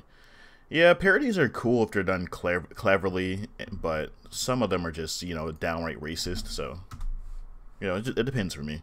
Do you think the Industrial Revolution would have occurred in Asia if Europe never rose? I think maybe at some point, eventually in the future, where we're at right now technologically would have happened eventually. Whether it was Asians or Africans who did it, it would have happened at some point in history. However, it probably would have taken way longer because I feel like Europeans generally were more competitive and more aggressive when it came to conquering people and imposing their ways of life on those that they conquered. Like, for example, African empires generally, let's say the Ashanti, for example, right? The Ashanti encompass most of modern day Ghana. Yet you still see several different ethnic groups in Ghana to this day that speak their own languages and have their own cultures and ways of life. And most of the Ashanti were restricted to the Ashanti region. So with that said, it's like Europeans conquered Ghana, and the entire country speaks English now. You know, you know what I mean? So, I mean, a lot of them do still speak their own languages, but the national language of Ghana is now English because of European rule. The national language wasn't Ashanti, so. Likely a lot later if they invented the steam engine. Yeah. East Asia was isolationist too. Yeah, Japan and China had their... You're right. Japan, China, and Korea actually all were isolationists at one point at various points in history. Personally, what are all the reasons why Europe arose above everyone else technologically in power? I heard a lot of theories. I think the reason is because Europe isn't actually a continent, you know. It's a very small peninsula, or compared to the rest of the continents at least. And it's bordering the Mediterranean, which is the crossroads of Europe, Africa, and Asia. So innovations from Europe, Africa, and Asia were all circulating through the Mediterranean. And Europe, basically as a whole, is pretty much part of the Mediterranean. Africa was a huge continent, way below that expanded all the way down below the Mediterranean. Asia was a huge continent that expanded all the way out from the Mediterranean. But in Europe was just this kind of like, you know, right there. So basically, all the innovations from Africa, Asia, and Europe, or Africa, Asia, and Europe, were all filtering into Europe. Europe and the Middle East got the most of them. And then, like in Guns, Germs, and Steels, he made a good point, how technological innovations in trade expand laterally, because similar climates and plants and crops and animals thrive in the same latitudes rather than south. You know, you can grow an apple in Europe and an apple in Asia, but you can't grow an apple in Africa, you know. So I think that's why Europe exceeded everyone else, because they were constantly getting all these improvements from other people, and they already had a really strong infrastructure laid out for them by the Romans. And then discovering America prompted the exploration of all different parts of the world, which they took more and more developments from several different people. To this day, people don't realize everything that we have, literally everything we have, has come from somewhere else. Like this bottle of water, let's see. Okay, Cincinnati, Ohio. I guess that's a bad idea, but long story short, like everything we get is getting from other places, whereas Africans and other peoples of the world were relying almost entirely on either stuff from their own country, locally produced, or stuff from nearby areas. And unless you had a really vast empire, that was gonna really cripple you, development-wise. What are your opinions why Europe rose apart? Did you the Moors, Berbers, Arabs, and West Africans influence European innovation significantly? Yes, they did. The Moors, when they invaded Spain, they brought things like poetry. They ruled over Spain for 700 years. Europe was in a age of, Europe was still, a lot of Europe was still in small tribes and petty kingdoms when the Moors arose, or when the Moors invaded. But the Arab world and the Islam world were like they were like in their apex. They were studying astronomy, and that was when the Arabic numerals, for example, were introduced. They were in a golden age while the Europe was in its dark ages. So they pretty much brought Europe out of its dark ages over that 700-year period. Would Europe be the dominant continent if they didn't adopt gunpowder and neglected to explore the Americas and the rest of Africa? Sounds like an idea for an alternate history video, and I think my answer is no, they wouldn't. Simply because before gunpowder and exploration of the New World, Europeans technologically, I think, were still better than Africans. Like full metal plate armor and catapults and ballista and stuff like that, and their architectural prowess and stuff like that. But it wouldn't have been a big enough advantage to where they would have completely dominated Africans, because even when they invented firearms and cannons, they still had trouble conquering Africans, and weren't successful in doing so until the late 1800s, when they invented like Gatling guns and rocket artillery to literally like explode through walls and take out thousands of guys with like one gunner.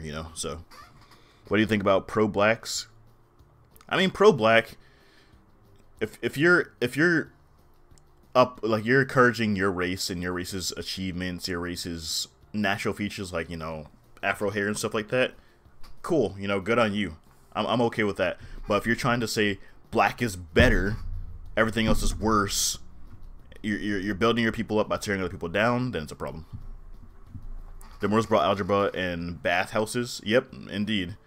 Algebra is actually an Arabic word.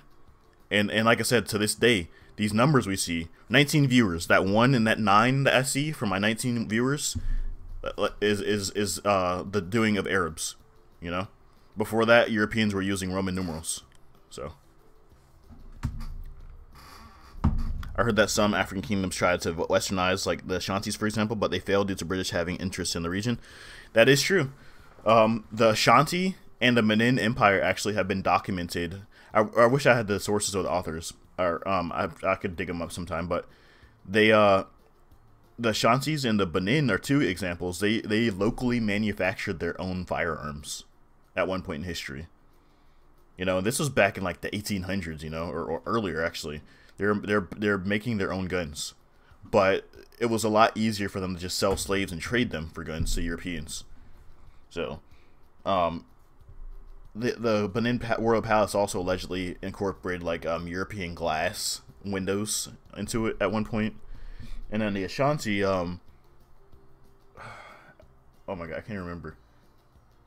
Yeah, they were modernizing. It just was a slower process, The Japanese are a good example too. Like they quickly, basically, once they realized, like they were isolationists at first, but once they realized that the Europeans had advanced so much farther ahead of them technologically, they're like, oh crap, we don't want to get bullied by these guys. We need to do what they're doing. You learn from, and the thing is, people always give the Japanese so much credit. Like the Japanese are so great, they're so advanced, blah blah blah blah. Yet when Africans do anything great, people are always quick to say, They learned it from Europeans. They didn't do it on their own. They were taught how to do that. Well, guess what? So were the Japanese. So why do you love them so much? You know? The Moors, or that if the Battle of Tours would have been a victory, the Moors Europe would probably be Islamic. I don't know much about the Battle of Tours, but I know about the Battle of Constantinople, and that was definitely one turning point. Like, that gave the Islamic people an edge, at least for a little while. And I feel like Christianity also had a big part too. If it weren't for Christianity, the Moors would probably eventually rule all of Europe. I heard that some African kingdoms tried to Western. I already read that part. Have you watched the recent documentary about African history by Dr. Henry Louis Gates? If you're talking about Africa's great civilizations, yes, I watched those. Those were pretty good. What is your favorite African civilization? Hands down would be a tie between the Ashanti and the Benin empires. Those are my favorite to talk about. Do you think the Songhai Empire took the opportunity to modernize weaponry and armor and so on? They would have lasted until the modern day? It's hard to say. You know, that's one of those things where there's just too many variables to say for sure. But probably, if they didn't last until the modern day, they would have at least lasted a lot longer than they did. And that's simply because when the Moroccans conquered them, the Moroccans had guns and they didn't. That was pretty much the tipping point. Like, the Songhai were doing well against the Songhai, despite the fact that they were still using swords and spears and bows. But the majority of their military was composed of cavalry, and they also sent herds of cattle to kind of like break up the lines of the infantry soldiers. But since these animals were not used to guns, as soon as guns fired, they got afraid and scattered backwards towards the Songhai forces and broke them up. So, you know, it wasn't the guns themselves that caused their defeat. It was the fact that the guns scared their their cavalry charges. Why the Ashanti and the Benin empires? The Ashanti and the Benin, because I feel like they were really good examples of what sub-Saharan Africans can do without European. They're probably among the finest examples of what sub-Saharan Africans can do without European or Arabic influence.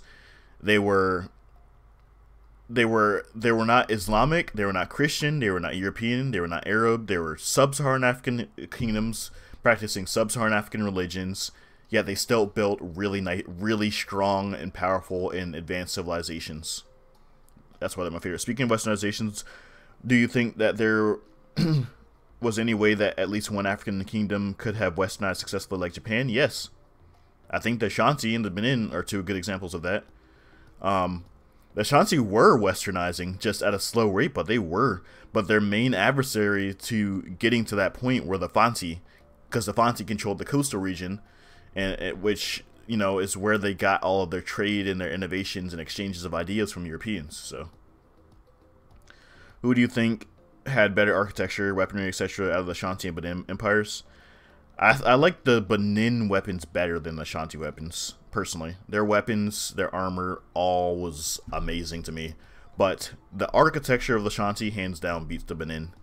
It is beautiful. I wish that Ghana would create some modern versions of Ashanti architecture. It is absolutely beautiful. The reason, what about the Mosi kingdoms? I don't know much about them. I just know that they were a small kingdoms, decentralized kingdoms of cavalry, armored cavalrymen who resisted Islamic rule. That's pretty much all I know about the Mosi kingdoms. The reason people think that Africa was primitive is probably because they think all Africa were like the Bantus. I think what you mean by that is you think that all of Africa were like the tribes that you see on National Geographic TV. I think that's what you meant to say. And if that's the case, then yes. Bantus covers the majority of the African population, and the Bantus were actually the ones who led most of Africa's innovations. Like, they're the ones who brought the Iron Age to Africa. They're the ones who brought agriculture to Africa. So, Why do you, Reggie said, what'd you say? Why do you think Sub-Saharan Africa? I feel like it ignores North Africa, which was mainly black people prior to BC. I say Sub-Saharan Africa because Sub-Saharan Africa is the part of Africa that is and always has been, is today and always has been black African, resembling me and other people in, you know, the Western world who are of African descent, because people are so quick to jump on, you know, Arabic, European, Christian, white, whatever influence on the accomplishments of black Africans. So if you say Sub-Saharan African, there is no denying anything. It's just these were two very advanced Sub-Saharan African civilizations, and there's nothing you can do about it, you know. How do you think African history would be different if the Sahara did not turn to desert? It would have been no different than Eurasian history. It would have been because the Sahara was similar to the Atlantic Ocean. You know, you have people in the old world. We had all these technological innovations and stuff. We had metal tools and agriculture and horses and stuff. And then the Native Americans had stone tools, no horses. Barely any of them had agriculture. The Sahara Desert did something similar. Not as severe as the Native Americans, but it did something similar. It made it incredibly difficult for innovations like paper and gunpowder to spread. That's why North Africa was more tied into the rest of the world than Sub-Saharan Africa was. It wasn't like these ignorant comments where people think that Africans were just inherently inferior and never developed these things. It was just simply because the Sahara was like this really difficult barrier to cross. So only a few small parts of it had advanced to a level technologically comparable to the rest of the Eurasia, such as Ethiopia and Somalia, for example. What's your opinion on Swahili civilization? I've seen sources claiming Arabs and Persians built them. My opinion on them is that they were a melting pot. I mean, Swahili to this day is a mixture of Arab. The majority Swahili, the thing is, I think it was predominantly an African culture. Don't get me wrong. It was predominantly an African culture. It's a Bantu language. You know, it's considered a Bantu language. But it has loanwords from Arabic and Hindi from India. But on the other side of the coin, it was a lingua franca between East Africa, India, and Arabia. Like if you were trading between India, Africa, and Arabia, you were going to be speaking Swahili back and forth. What? Not Arabic, not Hindi, Swahili. You were going to be speaking that African language if you were trading with those three places. So obviously that trade was more prominent, or like Africans were the not trying to say they were like the best, but they were obviously the ones who were the most dominant in that trade, which people seem to fail to acknowledge a lot these days. What about Akrafina? I'm not sure about that. Okay.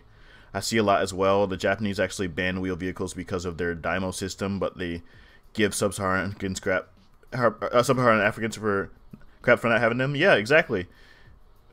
That's what I'm saying. Like it's a cultural bias, you know. What was the best weapon that Africans have made? Mending saber, Tokubo sword. Honestly, you know, I don't think Africans really made anything comparable. As far as weapons are concerned. The only thing, like, if you're comparing swords to swords, then yes. If you're comparing daggers to daggers, then yes. But if you're comparing the general weapons to weapons of Europe and weapons of Asia, African weapons weren't as powerful. I mean, that's just the truth behind it. Africans never invented catapults, ballistas, cannons, or anything like that. But I mean, that goes to what I'm saying before. Like, a lot of these exchanges, They went back and forth throughout Eurasia, but the Sahara Desert prevented that spread down south into sub-Saharan Africa. That's the reality of it. You know, there's no way around that fact. Personally, I think African empires could have advanced far faster if the Sahara was still green. Exactly what I was just saying. Rokasoka. Also, the Roman Empire would have penetrated deeper into Africa and may have spread their culture. Exactly. You know, Europe's infrastructure and culture was laid out by Romans. Like, before Romans, Europe was just like Africa. A bunch of small tribes, a few kingdoms, but mostly small tribes. Or, well, let me rephrase that. Africa had a lot of kingdoms, but basically, my point is Europe's infrastructure, like its roads, its aqueducts, its writing systems and stuff, were all credited to Romans, you know, to Roman influence and Roman rule. Before that, Europe and Africa were one and the same, you know, groups of small tribes, no writing systems, a few kingdoms, that's about it, you know, so.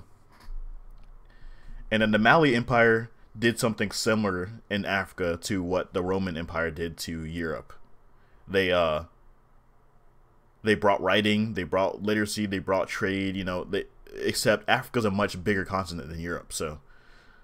Plus, it has a lot more geographical barriers that prevent the spread and influence of empires, such as the Sahara Desert, the Kalahari Desert, the jungles of Central Africa. Like there are a lot of huge barriers that prevent the spread of those things in Africa. Europe is, for the most part, just plains and forests, and not nearly as thick or unforgiving as African ones are either. Do Ashanti still use the Aquafinas in old martial arts style? Is there a video of it heard similar to I'm not sure. Maybe I missed a message, but I don't know what Aquafinas are, guys. I'm sorry. What do you think about DNA tests being a hoax? I think that's just part of the Afrocentrism, you know. When I took my DNA test, it said I was 90% African, 8% European, 1% Native American, and less than 1% Asian, or Central Asian. And I just kept getting comments saying, this is a hoax, you know, you're actually indigenous Native American, blah, blah, blah. I'm like, for me, when I said I'm not religious earlier in my stream, I'm not sure if you were there for that. I'm not religious. And the reason why is because I won't believe something until there is some kind of documentation or proof or evidence of it. UFOs, for example, I believe there could be aliens. I believe the chances of us being the only life in the universe are next to none. But have they visited our planet? I won't believe it until I see it. Until I see proof, conclusive evidence saying there were aliens here on this date. This is their biology. This is their DNA. This is what they did when they were here. And that's how I feel about religion. Religion is something that you choose to believe or not to believe because nobody has proof. I mean, nobody has proof that there was a talking snake named Satan that slithered into a garden and forced humans to eat evil apples, you know? Nobody has proof of that. So that's why I don't believe it. And that's how I feel, that's how I feel about DNA tests, you know? And that's how I feel about, you know, people saying we were the original Black Americans and stuff. There's no proof. It's just something you think and you believe just because of a few statues that look a little funny, you know? That's it.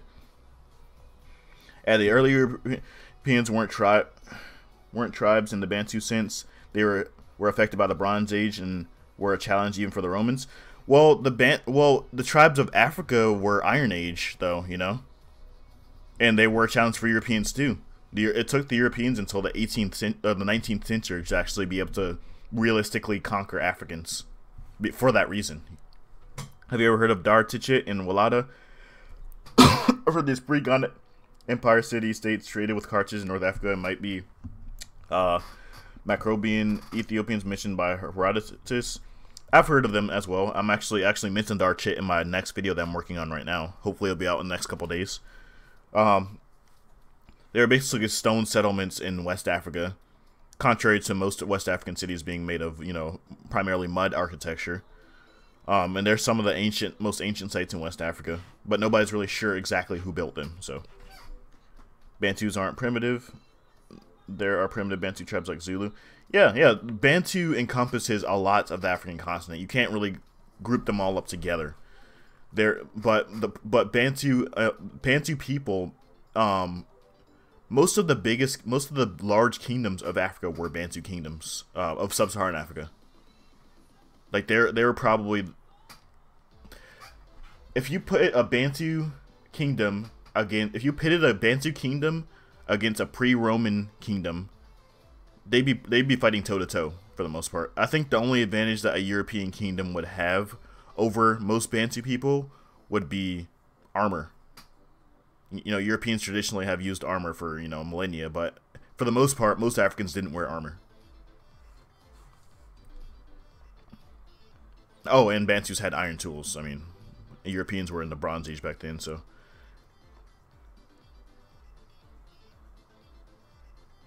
Do you think that some African countries benefited from European colonialism?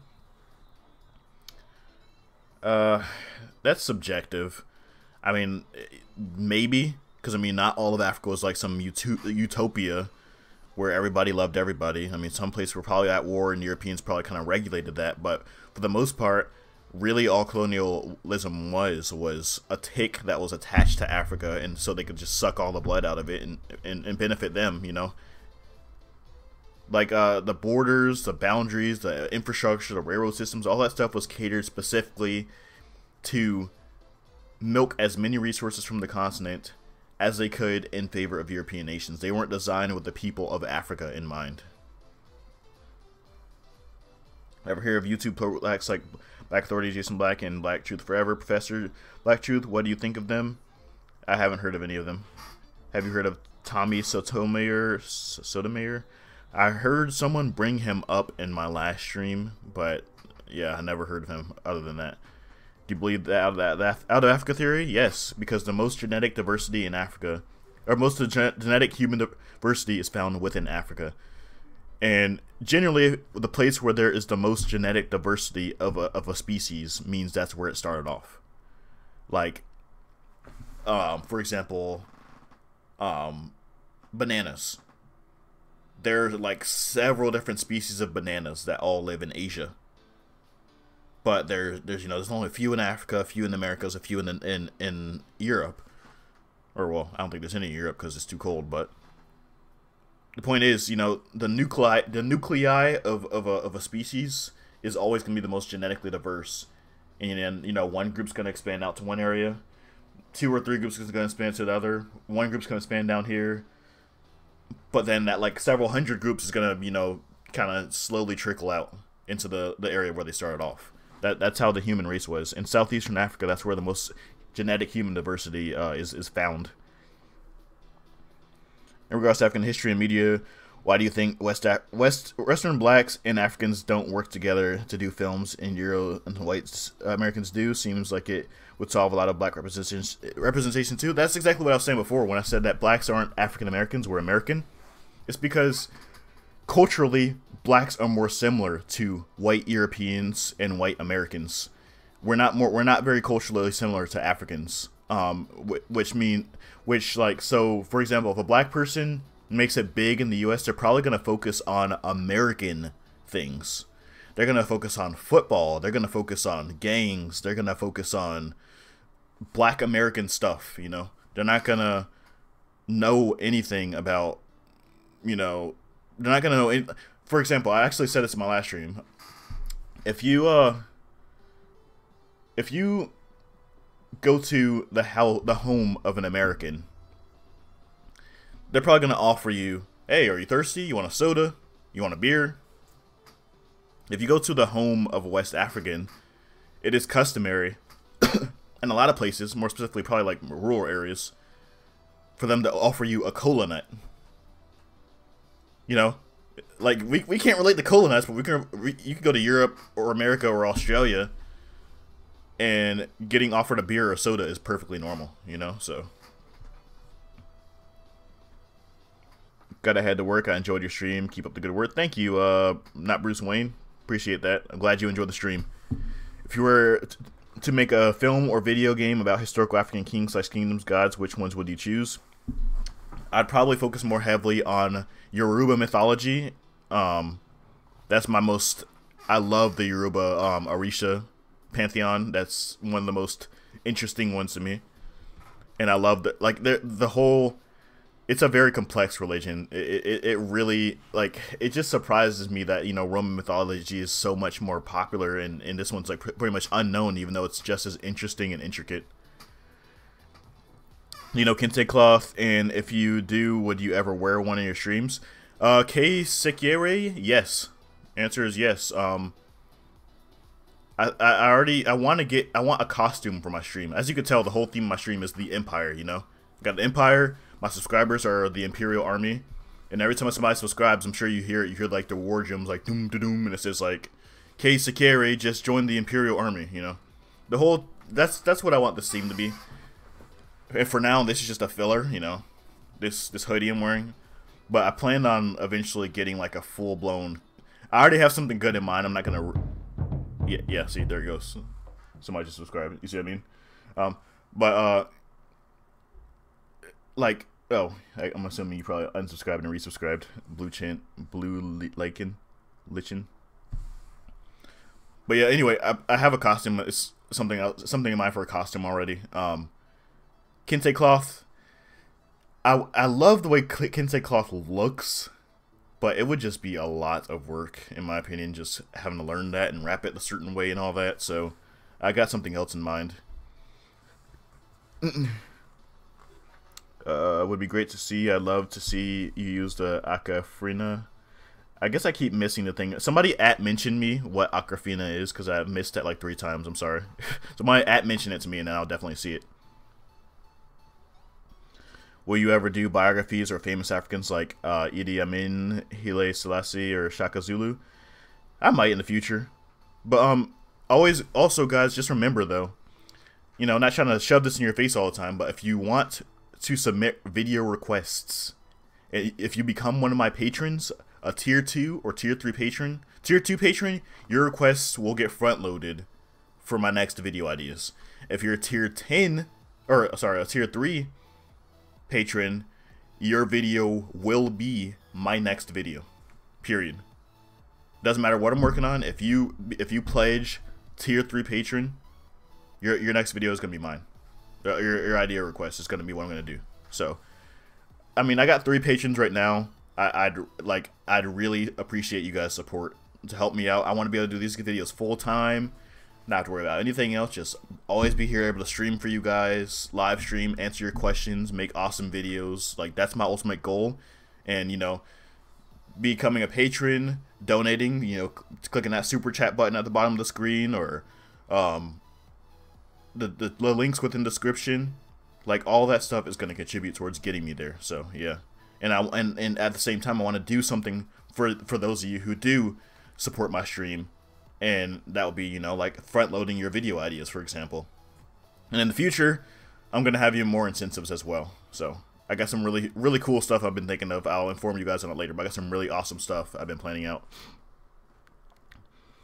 Would you name your kid an African name? Yes, I have an African name. My name's Jabari. So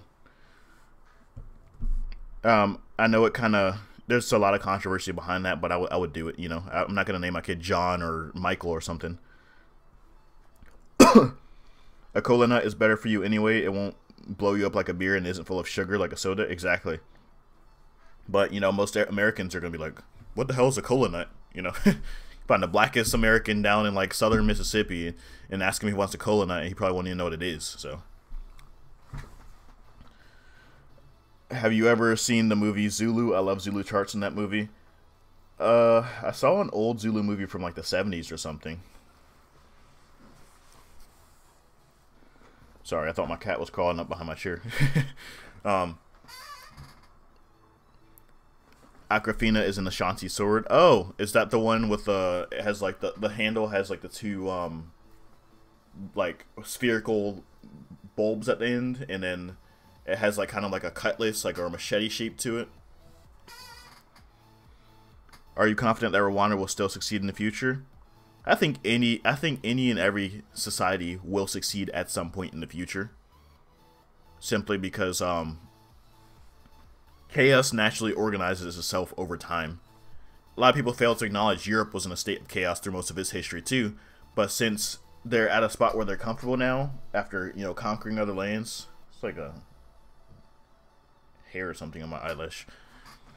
Like World War II, just as recently as World War II, you know, the whole world was just mostly Europe. At the fault of Europe was in chaos because of Europe. But people continuously point fingers saying Africa's so disorganized they'll never get their stuff right, and it's like, that's because Europe, they're comfortable now. They don't have to fight anymore. Naturally, if you're suffering from things, you're poor, or you're struggling, you're gonna fight. You know, fighting's gonna happen.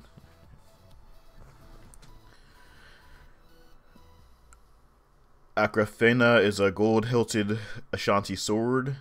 Yeah, that's what I figured. Thank you for clarifying that.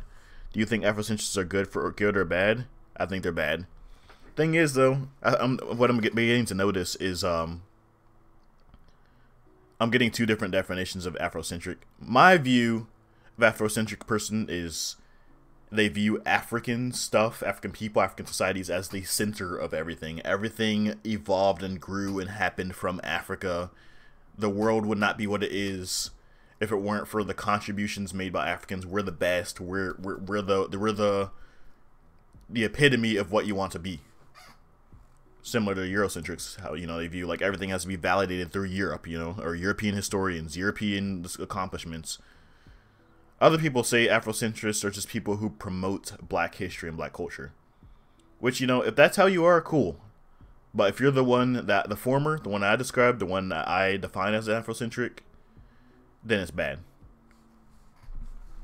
Have you ever heard of Jan Smut? If so, do you have an opinion on him? For me, personally think he was a good leader with a few flaws. I've never heard of him. Corentin Bellinger. Rwanda is succeeding right now. Their human development has gone way up. Oh, that's awesome. Yeah, that's how I feel about Ghana too.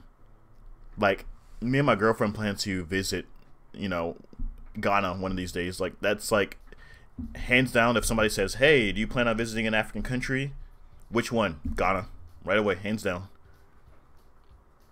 Which famous Afrocentrists would you say are the most credible? I don't know. I have yet to find any. You know, honestly. Have you examined the possibility of a united Africa? Are there too many challenges, or could it ever be achieved successfully? It could be achieved successfully only if African countries grew economically stable enough to actually worry about other countries besides their own. Like Europe. You know, Europe, like France, Britain, Spain, countless others are in a good position in this world. You know, they're wealthy, they have good healthcare systems, they have growing populations, they have pretty much they have no areas where they're lacking.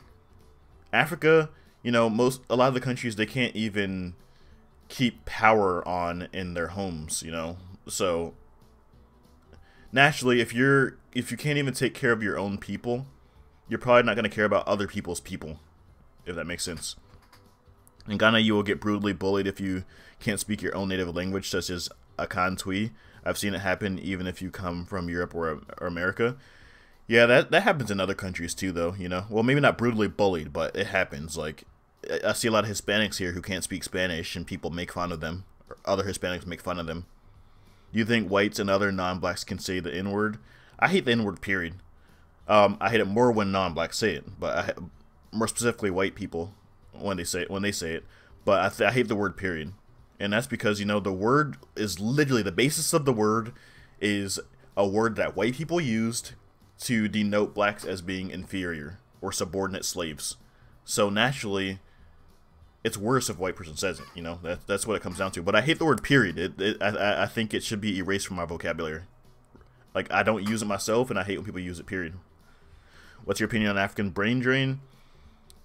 It's pretty much what I said. All African societies are going to eventually grow into something. Eventually, the brain drain is making that process a lot slower.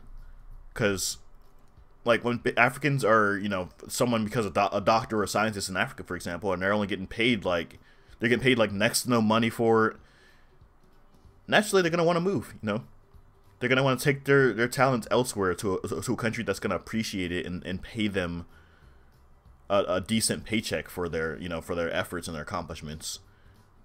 So, you know, it's going to make Africa's development slower, but that's pretty much why it's basically making countries like the U.S. stronger, but making African countries weaker. That's the plain and simple black and white term of it.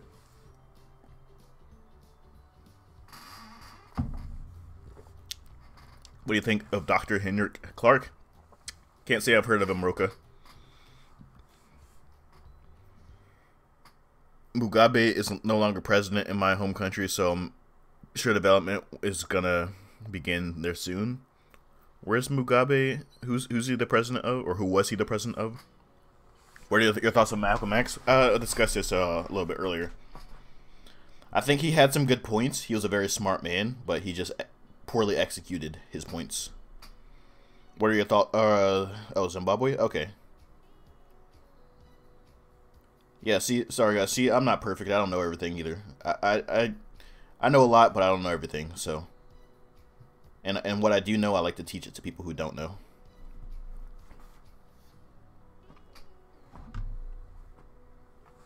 So let's see if anybody joined the Discord. All right, we got one new person who joined the Discord. Anybody else? Come on, guys! Exclamation point Discord. Type that in the chat. Exclamation point Discord. And join the Discord. Hop through the channels. Start a topic. You know, start a topic. Even if you only reply like once a day, just you know, get some chat flowing in there. So like even when the stream's not live, there's, you know, you can ask these questions and have discussions with other people. I mean, this isn't just me. You know, this is us. This is all 20 people watching us right now. You know, we're all chatting. We're all discussing this stuff, and you don't have to wait until I go live to do it. You can just hop into Discord and do it. You know, and I'll be replying too. I'll be there too. I'll be replying too. So I'll be involved. And occasionally, you know, we can do some live. We can do some actual, you know, voice chat discussions and stuff too, as well as the trivia nights as well. So I like how we all said that once. Yeah.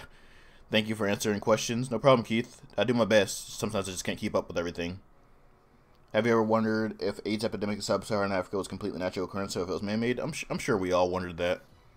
It's kind of strange how it just like randomly cropped up in the 50s, you know, like it's a very complex disease that just like boop, you know, just there one day.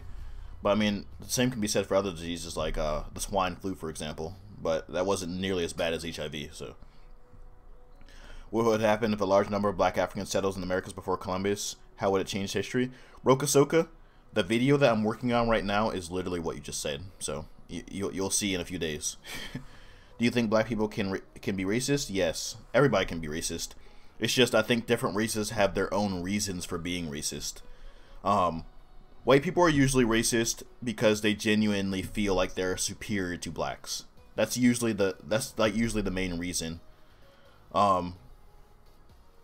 Black people are usually racist in response to white people. Like, they're like, oh, these white people have been oppressing me, so I should find everything I can to do to hate them too. Which isn't the right answer, because not all white people are racist, you know?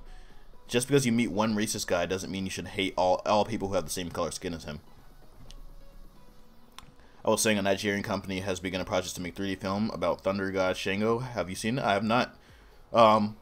I've watched a few Nollywood movies, though, and I have to say unfortunately, they're not. I understand that Nigeria's not as much as rich of a country as the United States, but Nollywood cinema is so bad. It's obviously just for the money, you know. Like the movies that they make, I could literally, and I'm not even the richest guy in the world either, you know. I struggle with my bills and stuff, you know. Like, I live alone in a 1-bedroom apartment. And I could literally make a better movie than they make. And these companies are definitely going to be richer than me. So I feel like they're mostly doing it just for the money. How long do you think it will take to release the video? As long as I'm working on it consistently, which there's no promises I will. I have been, but there's no promises I will, because, you know, I got school tomorrow and you know, life stuff. If I can work on it consistently, next few days. If I can't, week, maybe 2 weeks. What's your favorite game? Favorite single player game of all times was a Game Boy Advance game released in 2000. It was called Golden Sun on the Game Boy Advance. Love that game.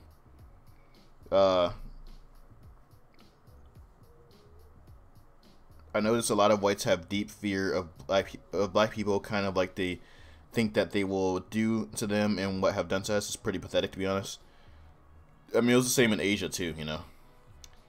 Oh wait, we're up to 24 viewers. Oh no, 22 now. But we're up to 24 viewers, guys. Come on, let's try to get to 32. You know, let's also get some likes. Like, if you're enjoying the stream, even if you only been here for a few seconds, if you're enjoying the stream or you're enjoying my channel, let's get a like on this video, guys. Please, everybody, let's just click that like button. Hold on 1 second. I need to open this in a different. Hold on there we go. But yeah, there we go, guys. Thank you for all the likes. 20. We're up to 21. We just gained like 5 right there. Yeah, if you're enjoying the stream, please, you know. Also, by the way, who all here is not a subscriber? Who all here just, you know, happened upon my stream? I'm curious. You know, I'm just curious. You know, no, it's not any kind of bias or what any means to segregate you or anything. I just want to know who all just like saw my stream and clicked on it. I mean, you could be a subscriber, but I mean, if you, who all here? Okay, let me rephrase it. Who all here discovered my channel from this stream? That's the real question.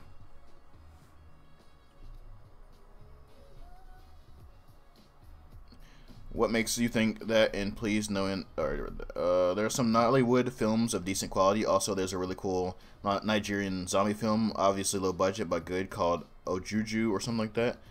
I mean, I've seen some Nollywood films that I enjoyed. I enjoyed the storylines of them. But the quality, I think, is so obviously rushed and impulsively done that it just makes it dooms them to failure outside of Africa.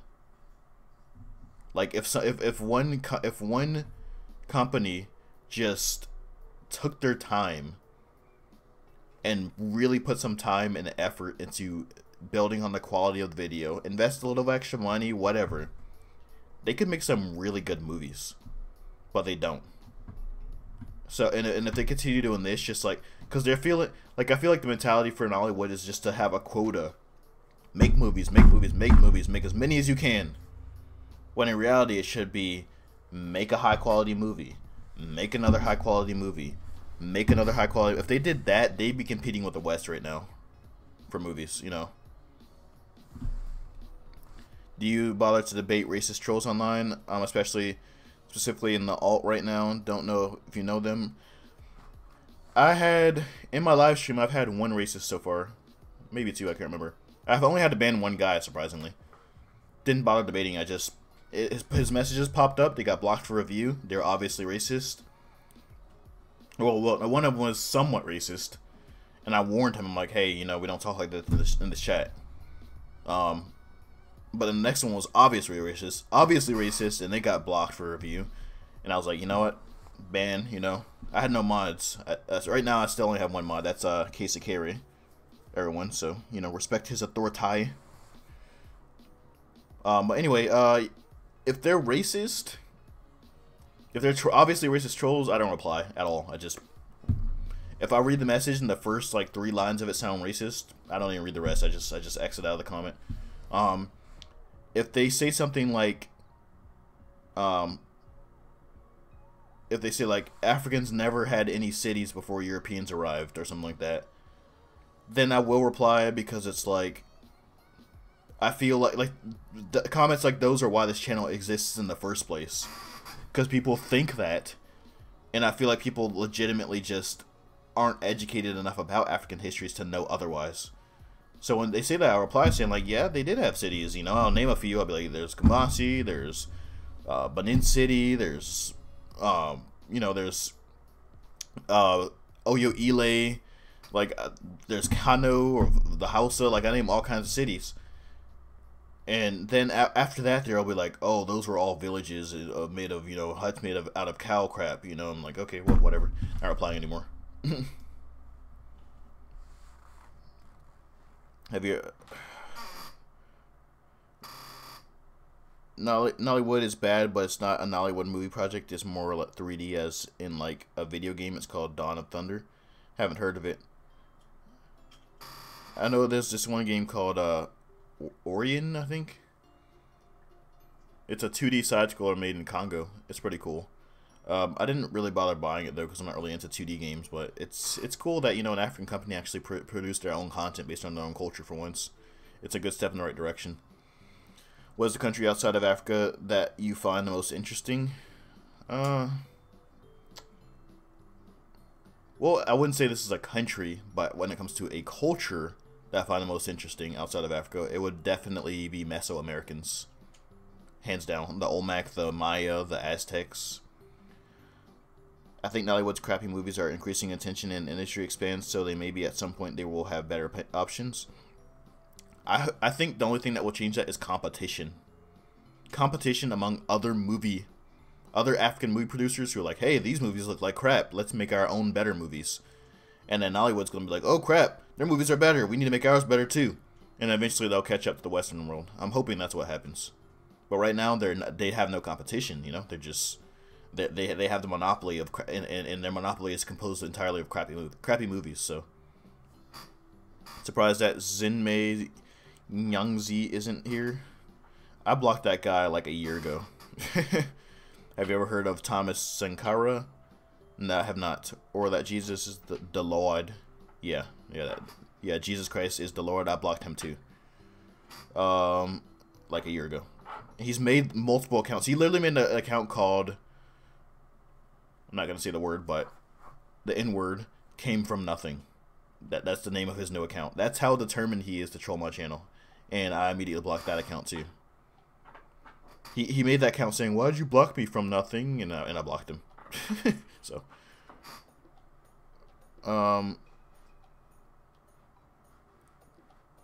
What about Nollywood generally make their movies to appeal to Africans since they can relate more if it wasn't made to combat Hollywood. Yeah, I know, but at the same time it's like a lot of their movies are obviously just these rushed, lazy things, you know. I know they're not trying to compete with Hollywood, but it's like the quality of their movies, I know they can do better. I can do better, and I'm just one guy sitting in his room right now in front of a computer. You know, that's pretty much my thing with it. It's obviously they're just doing it for the money. I mean, some of them obviously have passions about what they're doing. Don't get me wrong, but I think the majority don't.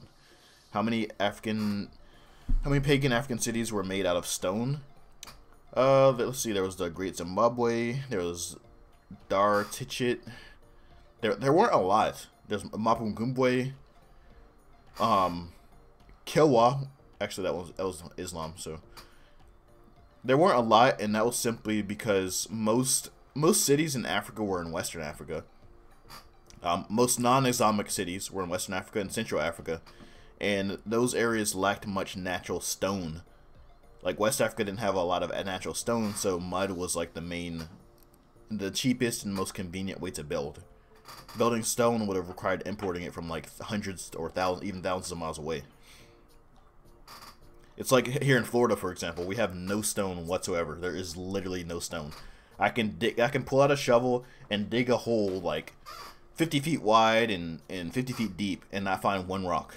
So, you know, if my best option would be to build out of mud, if you know, that's how most of West Africa is. So you should watch Pastor David Manning's channel. You won't believe your ears. That guy's nuts. Nigeria movie October 1st is decent and good quality. Yeah, like I said, I've seen a few decent ones. I'm just saying the majority are not. So,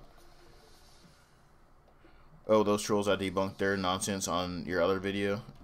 Yeah, it's ridiculous. Do you know any black inventors? Yeah, there are quite a few. I was thinking about doing a video like about that in the future, but yeah, the Jado ruins. Have not heard of those. I'll probably have to look those up later.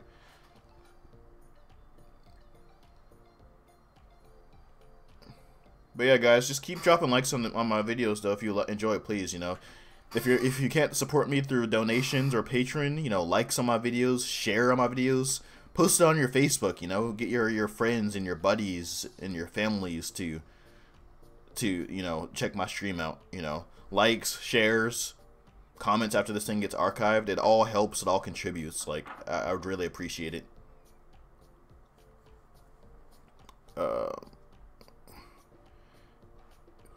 I put him on his place good, real good. He tried to tell me the Ashanti Empire was a culture created by whites. Oh my god, are you kidding me? I haven't seen that.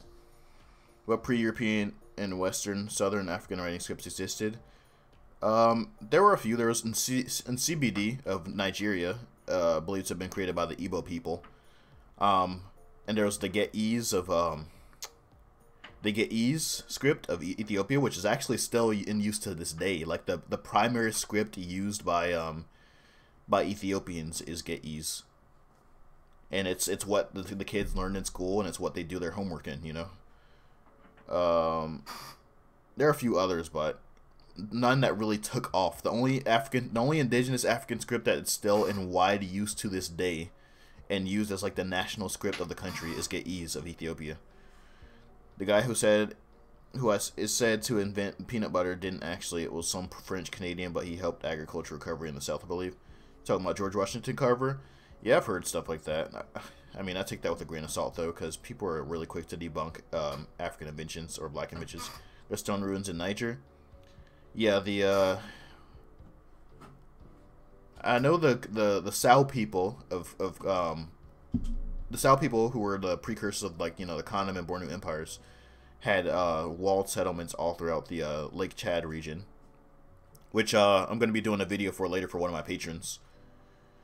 Which, again, you know, I'm going to keep doing it. I'm not trying to annoy those of you who've been here for a while, but, you know, I just got to keep doing it for those who are joining later on in the stream. If you want to make a video request, and if you become a tier 2 patron, your video request will be front loaded. So if you have a video request and you become a patron, it's gonna happen. You know, it's gonna be uploaded. Mayonnaise. There's a list called Black Inventors Debunked. The guy was on the list. I don't know what he invented anymore. When is this map from 3000 BC?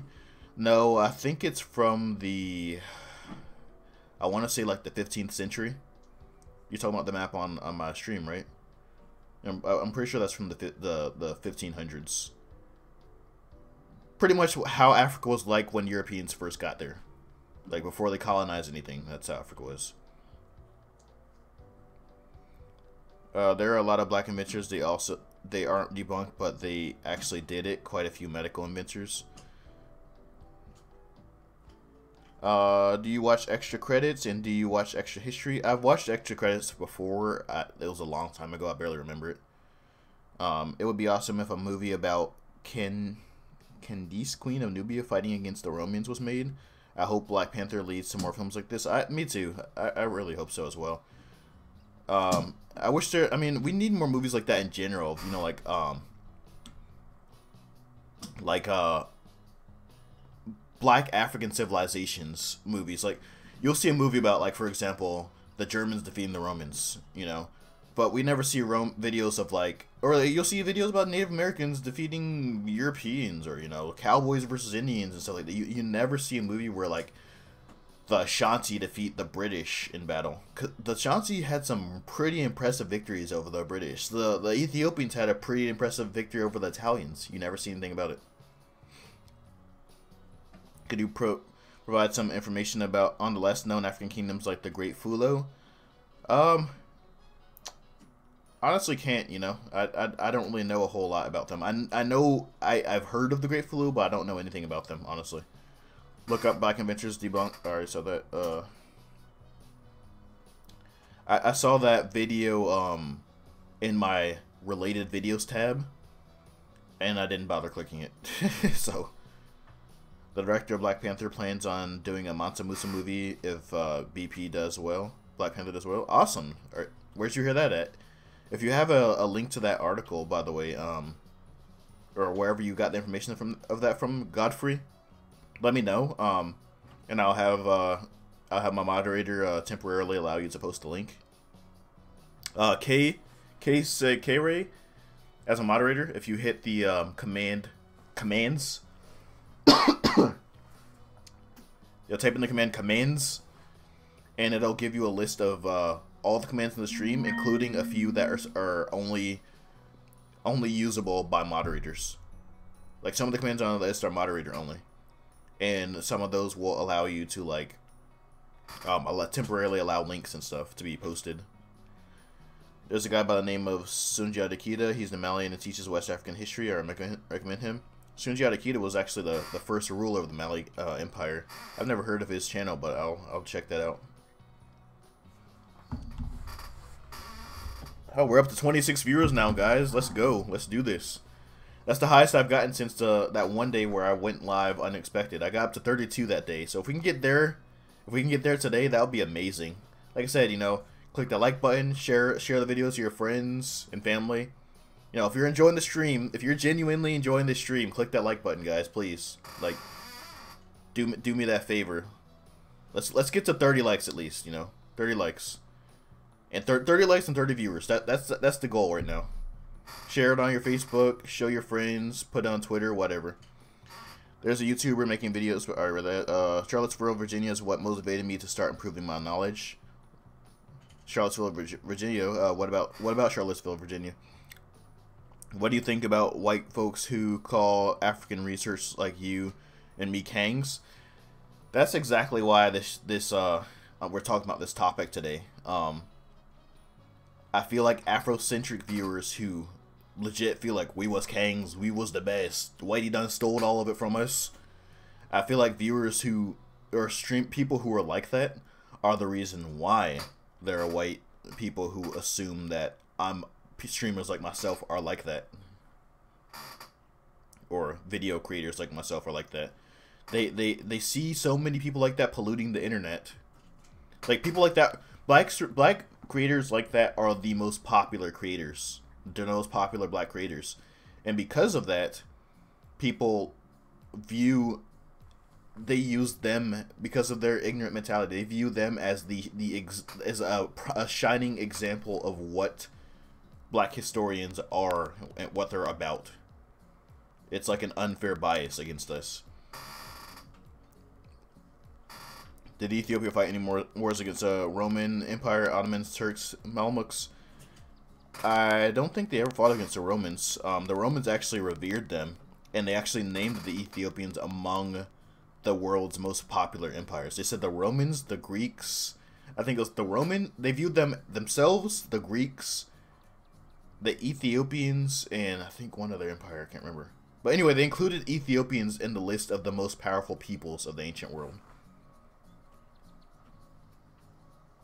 Were the Garamantes black, by the way, or were they simpler ancestors of the Berbers? I'm not sure. Not too sure about the Garamantes. Name sounds familiar, but I haven't done enough research to really answer that question. How do you feel about black people calling white people acting black?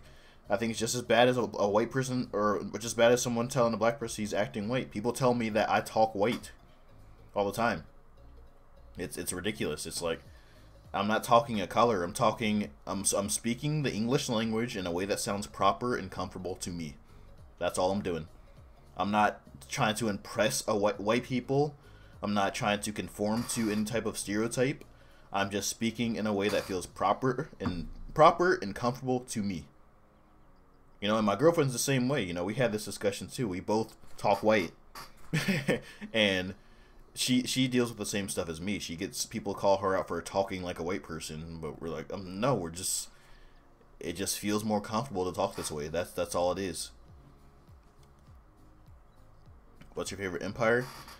Your favorite empire is the Condom Empire? Well, lucky for you, the next video, one of my next videos is going to be on the Condom Empire. Thanks to one of my patrons, Suede Component. My favorite empire would probably be, or it'll be narrowed down between the Ashanti and the Benin empires. Is it true that Swahili sailed to Australia before the Europeans? I've heard nothing about them sailing to Australia. But it is true that they sailed to India and China before the Europeans. That is proven by you know, history and archaeology and written records. They were traveling to China and India long before Europeans ever did. They traded with the Ottomans and had armored cavalry. The Condom Empire? Or have you ever heard of Claude Anderson? I have not. Alright, I'm off to bed. Bye. Alright, Tupac, thanks for stopping by. I appreciate it. How old are you? I'm 26. Quarantine. Alright, Donzo, thanks for stopping by the stream. Thanks for being active in the chat and good talks, good discussions. Well, I'm gonna be right back, guys. I'll be back like 20 seconds. I need like a BRB screen. I need like a BRB screen.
Alright, I am back, obviously.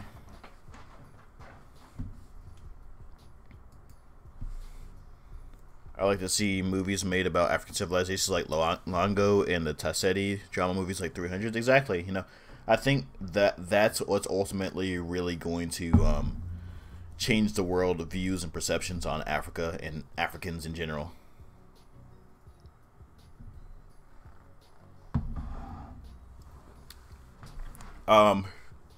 My ultimate goal, not only do I want to be, you know, I keep stressing over and over, I want to be able to do these videos full time, you know, through donations, through patrons, through ad revenue.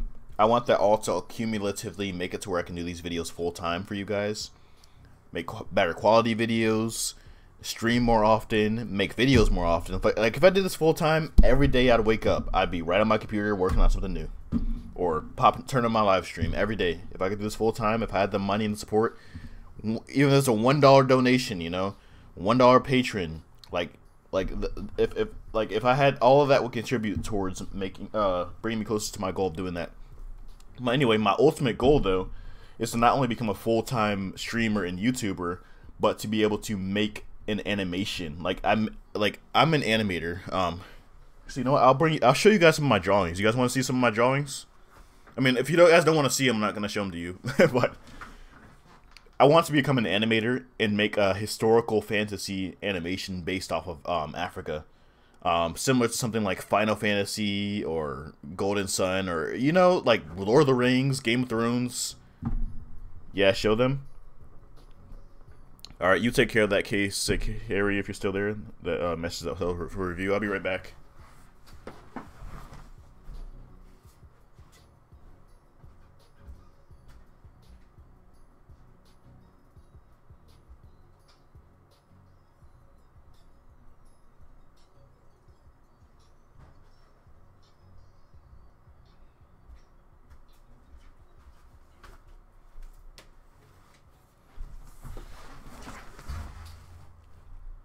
All right.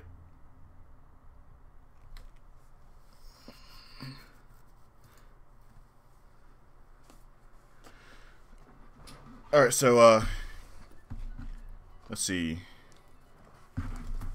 So these are my drawings. I'll just show you guys a few for now. So my animation was going to be called From Nothing, which is where the name of this channel takes its name from. This is the sister of the main character. Her name's Udo. When she's a kid, you know, nothing like particularly like special. Just it's a little bright and washed out, but yeah. I put her in the anime style. I don't watch anime, but I put her in the anime style because, you know, that's what people like apparently.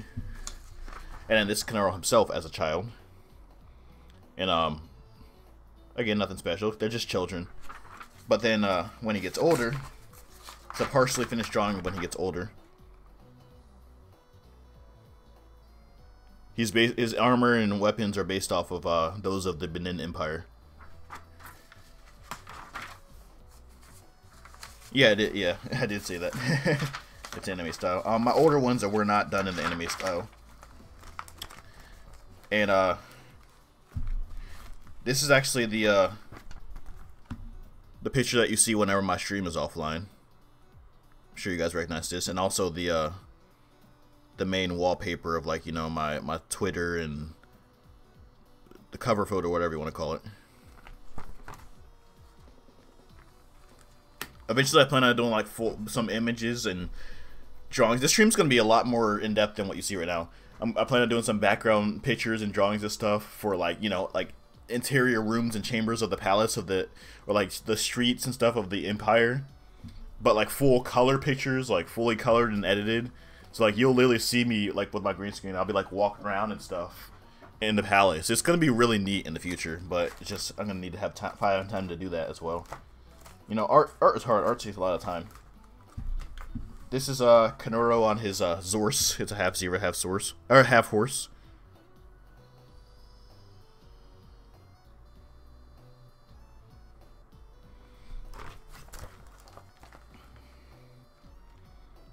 You have a Facebook page? Yes. Type in the command !Facebook. It'll give you the link. And then what else do we got here?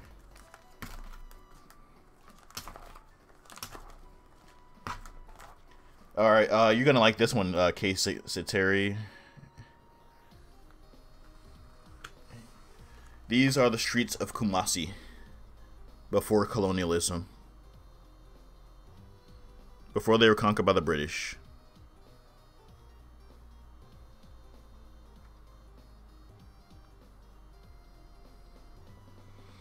This is a completely accurate representation of the Ashanti architecture prior to it being burned by the British.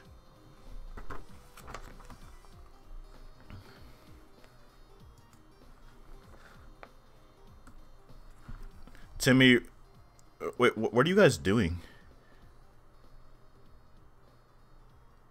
Hey, Timmy Reynolds and Coltrice, you guys got your messages blocked by, deleted by, you know, a moderator. If you guys keep... Oh, you ban him? Okay. I was about to warn them, but that works too. Yeah, in the future, just warn them, you know. Okay? You know, warn them, and if they keep doing it, then ban them. Unless it's something that's obviously just, like, absolutely... Clearly, obviously, shamelessly racist or offensive or messed up, then yeah, just ban them. Rat bat enough time. Like I said, I guess you guys aren't really understanding the command system. Timmy or Rat Bath, you asked me if I have a Facebook page. And when I said to type the command, you just type oh shit. What just happened? I don't know why my thing keeps doing that. You just type !Facebook, for example. And it'll give you links to my Facebook. Same with Twitter. Same with my Patreon account. Same with Bio, Discord. You know, if you want to know if I have a Facebook, and I tell you to hit the Facebook command, that's what you do. You type !Facebook. My first name is actually pronounced like Kai from DBZ. Oh, okay. Sorry about that, man. Yeah, I'm bad with these names on here. English is hard. So yeah. Anyway,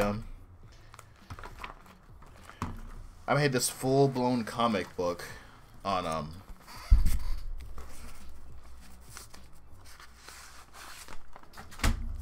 yeah, it's full-blown comic book. It's a pretty long comic. I'm not going to go through the whole thing. It's a little washed out by the brightness.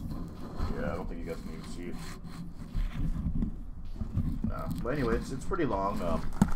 And that's what my animation was going to be based around, but my script just needs to be a little bit better.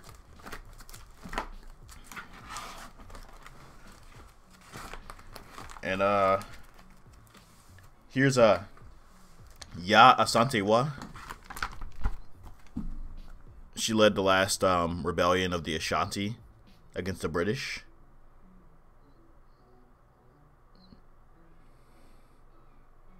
It's based off of an actual photo of her too, so.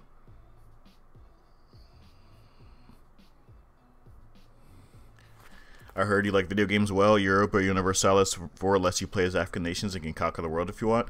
Yeah, I heard about that. That's pretty cool. I just never really been into RTS games, personally. And then this is a Benin warrior. This is Kanora's brother, by the way. Completely historic representation of the arms and armor of warriors from the Benin Empire, by the way.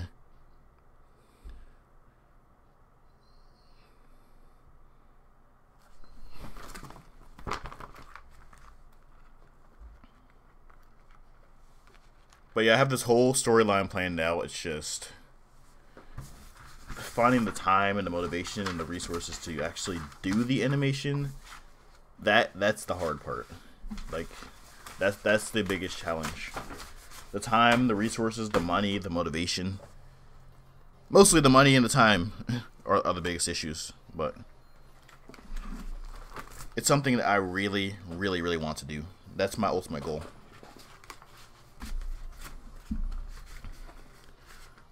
What was the Benin in armor made of? A mixture of leather of various animals.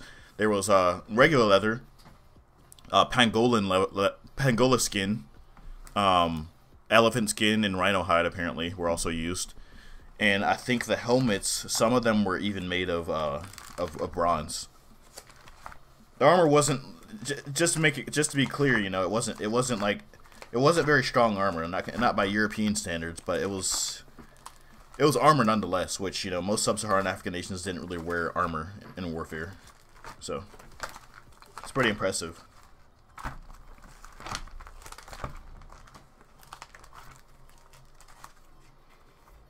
But yeah, most of these drawings in here are old, so I'm not really going to show those. They're pretty embarrassing, but how many languages can you speak? What are they, and what language would you like to speak? I can only speak English. I would like to learn, and I would like to learn any other language, to be honest. I'm open to any language at this point. African languages and Asian languages interest me the most because they seem so similar. They're extremely similar, but they're a half world apart, so it's. I actually made a video on that one once. You want to become an animator? How do you start? It looks interesting. I have made a few animations before. I'll actually bring out the big screen right now and show you guys one. Give me a second.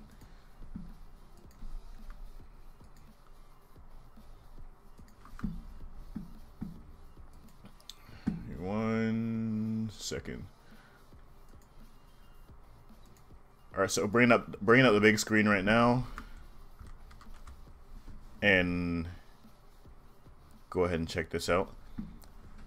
So yeah, this is I incorporated animation into this video. Some of you guys may have seen this, but I'm just going to you for those who didn't.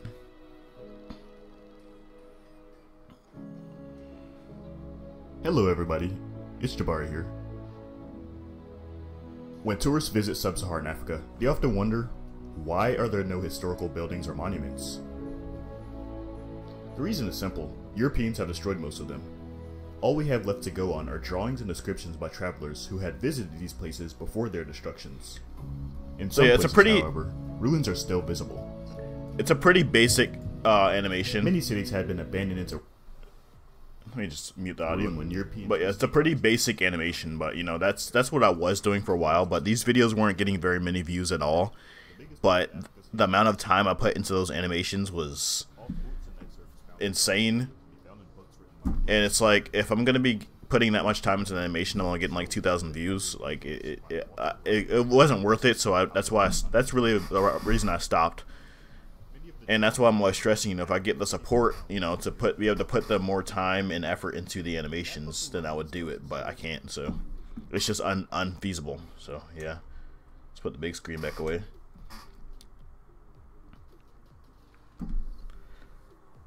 Will you ever do an African fantasy comic books? Yeah, I would like to. Like I said, it's just, like I said, the time, the motivation, the money to do so. It's hard, you know. What's the storyline gonna be about? It's gonna be something like Naruto, where he's trying to be the best shinobi / warrior. Ashanti had metal armor. It was basically gonna be. It's a pretty complex story. But basically, a guy comes from the future. It's a mythical world, but a guy comes from the future because he insulted some, you know, really high, powerful African, or well, the continent that's gonna be similar to Africa. It's gonna be called Otiile.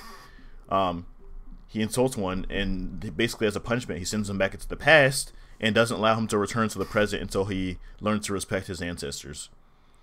Discord, exclamation point Discord. Like I said, exclamation point, whatever you want to know. Exclamation point Facebook, exclamation point Discord, exclamation point Twitter. Like that's how you find my stuff. It's a system that I strongly encourage you guys to utilize. But yeah, anyway, so yeah, that guy gets sent to the past, and is not allowed to return to the future until he respects his ancestors. And he ends up meeting, you know, it's too complex to describe, honestly. It's a lot of complexity to it, but throughout the whole thing, you're going to be learning African mythology and history and stuff in the process, but in a way that's natural and fun, you know, like, for example, in Game of Thrones, like, a lot of the civilizations there are based on European civilizations. Even though it's based in a mythical world, that's pretty much my approach. There are a lot of video games and movies that have done that with European and Asian culture, but never African. So,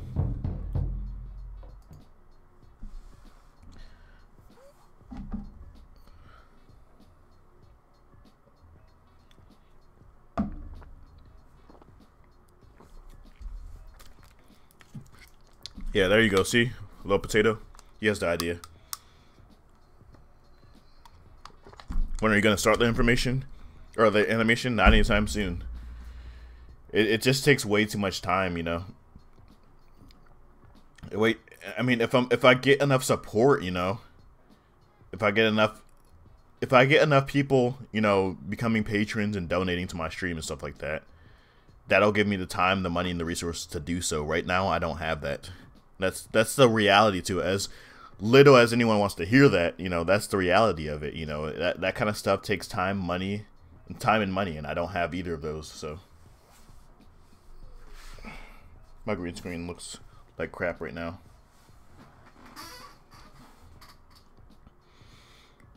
Where are you guys from? I'm from Florida, Northwest Florida. Yeah, I like to do this periodically because I like to see exactly, you know, the kind of viewers, the walks of life my viewers are from. I'd like to know you guys is, you know, your age. Yeah. How about this? I'll type it out.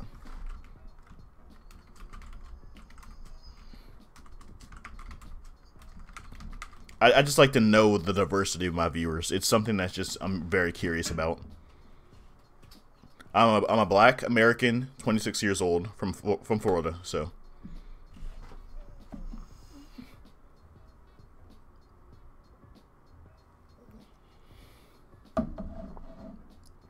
awesome, another Floridian representing.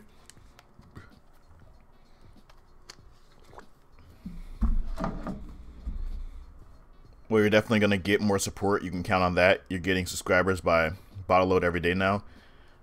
Or boatload, sorry. I think the the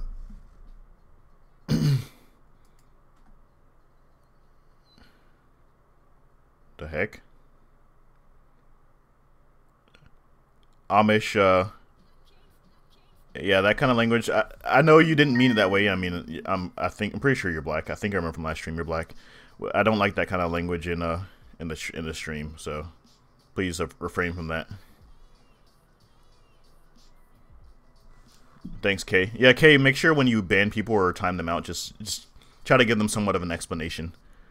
You know, just so they'll know what they did wrong. By the way, Amish, how do you know my sister? I'm curious. I told her about you, and she was like, wow, that's creepy, you know? She had no idea. So, how do you know my sister? But yeah, anyway, the way that my channel's been growing lately was literally due to one video, which was my what would Africa be like if it was never colonized by Europeans video, and most of those views were racist, so that's unfortunate. Most of my support has been from racist people. 40 male from Trinidad and Tobago, awesome. 17 male white from Scotland, 22 male African Zimbabwe, French, live in New Zealand, now in Vienna. Wow, that's a lot of places. Oh, you met her in Tallahassee? You did a girl strip in Panama City? What's your name? I mean, if you want to send me a private message and tell me her name or something, that's cool, but I'm curious, like, because she was curious, so that made me more curious. The types of videos you guys like get the worst attention, yeah. It's unfortunate. 18 white male American. I don't know why the hell I blocked that message. Thanks for the good job, you know, moderating my chat, Kay. I really appreciate it. That's why I chose you, you know. Like I knew I could count on you. It just makes my job a lot easier because I'm trying to like keep up with people's messages, and the last thing I need to do is worry about, you know, making sure messages are good and stuff like that. So.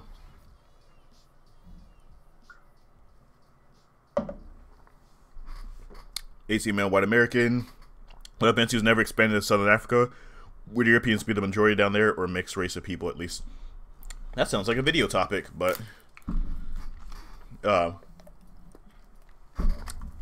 now I already have another alternate history idea in mind.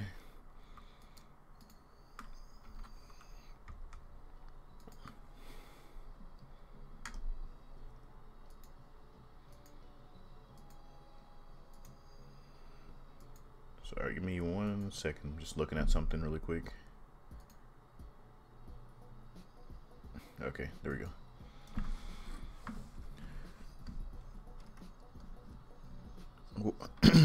El Trinidad and Tobago, not Tobago. Oh, I said Tobago? I thought I said Tobago. Maybe I'm just, I don't know. I had a little bit to drink, you know, not enough to be like drunk, but I find history interesting. I like all kinds. However, the race-related history videos, try not to look at the comments. Yeah. Well, it's not even the race-related history videos. It's the black race-related videos that really get all the negative attention, which is unfortunate, you know. Like that game Golden Sun that I told you guys about earlier that I really love. Like, you can literally sail the entire planet in that game. And there's always a culture based on another culture. But then there's 2 cities. There's so many cities. There's 7 continents and cities all around the world. But then the two message. Wait, what was Amish keep saying? What was he saying? Hold on.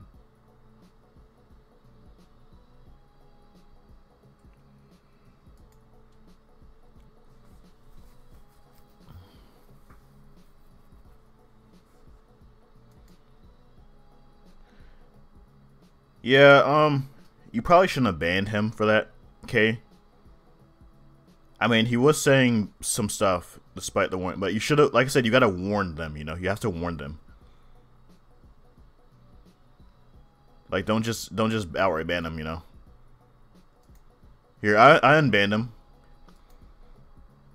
But yeah, just before you ban anybody, you know, make sure before you make that call to click that ban button, warn them, you know? But you're doing a good job, though. Besides that, you're doing a good job. No, no, you have to warn them. You have to say, hey, you know, you did this wrong. Don't do it again, or you're getting banned. Like you have to give them that, you know. Amish is black too, and knows my sister in real life, you know. So yeah, Amish, keep it toned down, seriously, you know. Even if you didn't know my sister, you know, I'd still be having this conversation with Kay. You know, don't just don't say. It doesn't matter what race you are. You can't say those words. Period. You can't say those words in my chat. I don't accept them in my chat. Okay? Like, unacceptable. So just keep it toned down. Don't curse. Don't use the N-word. I mean, I have actually, did I post rules? I think I posted the rules on my bot.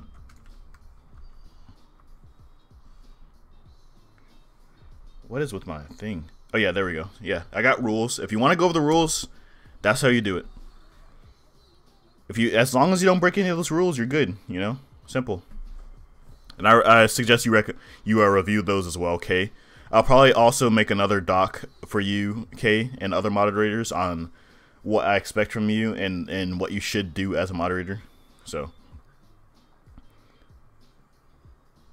Yeah, Amish, I mean, in the black community, that word's thrown around like the word dude or guy or hey, but in my stream, it's an offensive word. I don't want it in my stream, period. So, sorry if I missed on the chat, guys. Feel free to repeat yourself. I'm not going to be able to really, I'm not really going to be able to, we ever talk about the Afrikaners, or do you think it would be too controversial? I'll probably talk about them, but I personally don't view them as African people, simply because it's known through modern history that they came from the Netherlands and settled there. They're white people from the Netherlands, and their language is mutually intelligible between Dutch people. You know, like they're not Africans. They are influenced by Africans. They are in Africa. But through our modern timeline, we can trace them to the Dutch people, and they can speak Dutch languages. So it's, you know, I don't know. This channel, I like to focus more on the unknown aspect of sub-Saharan Black African history. You know that there are actually 11 African countries that make their own firearms and military weapons? I did not know that. I know there were some, but I didn't know the exact number. KU from Risk City in England, Shefflin. What? Next times Negus and Nagas means kings. In Ethiopia, Negus meant king, but I doubt they had any connection to the N-word. Afrikaners equals Boer. Yeah, I know. What history does Khoisan and Batwa pygmies have before Bantu expansions? Before Bantu expanded to the Khoisan and Pygmy occupied areas, they were Stone-aged hunter-gatherers. I mean, the Bantus brought iron technology and agriculture to those people. And even after they expanded to those regions, they still mostly relied on hunting and gathering, but they at least moved out of the Stone Age. Like, when Europeans arrived in Africa, no part of Africa, even the Pygmies in the Khoisan, none of them used stone tools, which is a huge misconception that I don't know why, but it's a huge misconception that still exists in Africa. A lot of people think the Africans were carving and flint-knapping stone tools, when in reality, they weren't. Even if they weren't smelting the iron themselves, they still they still had it through trade. So Boers are not African. Yeah, in today's world, politically correct term for them are that they are African. But I personally just don't feel like they... I mean, they are... They're just as African as I'm American, you know? But when I'm referring to the history of the African people, and their accomplishments and stuff like that, I don't include them in that category simply because they were foreigners who came to Africa from a completely different continent, completely different language family, completely different religion, completely different everything, and colonized that area. So, is my stream lagging for you guys? It's being extremely laggy for me.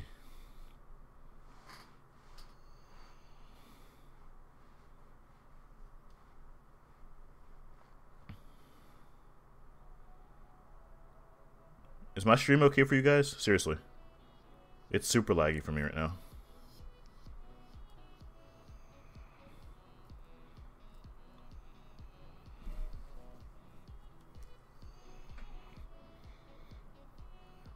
Alright, as long as it's good for you guys.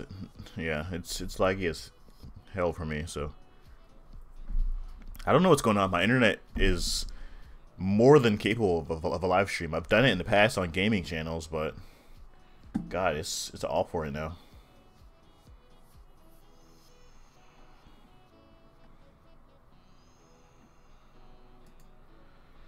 It's fine for me. Alright, well, as long as it's good for you guys. What historical sites have you been to? I'm reading these all out of order.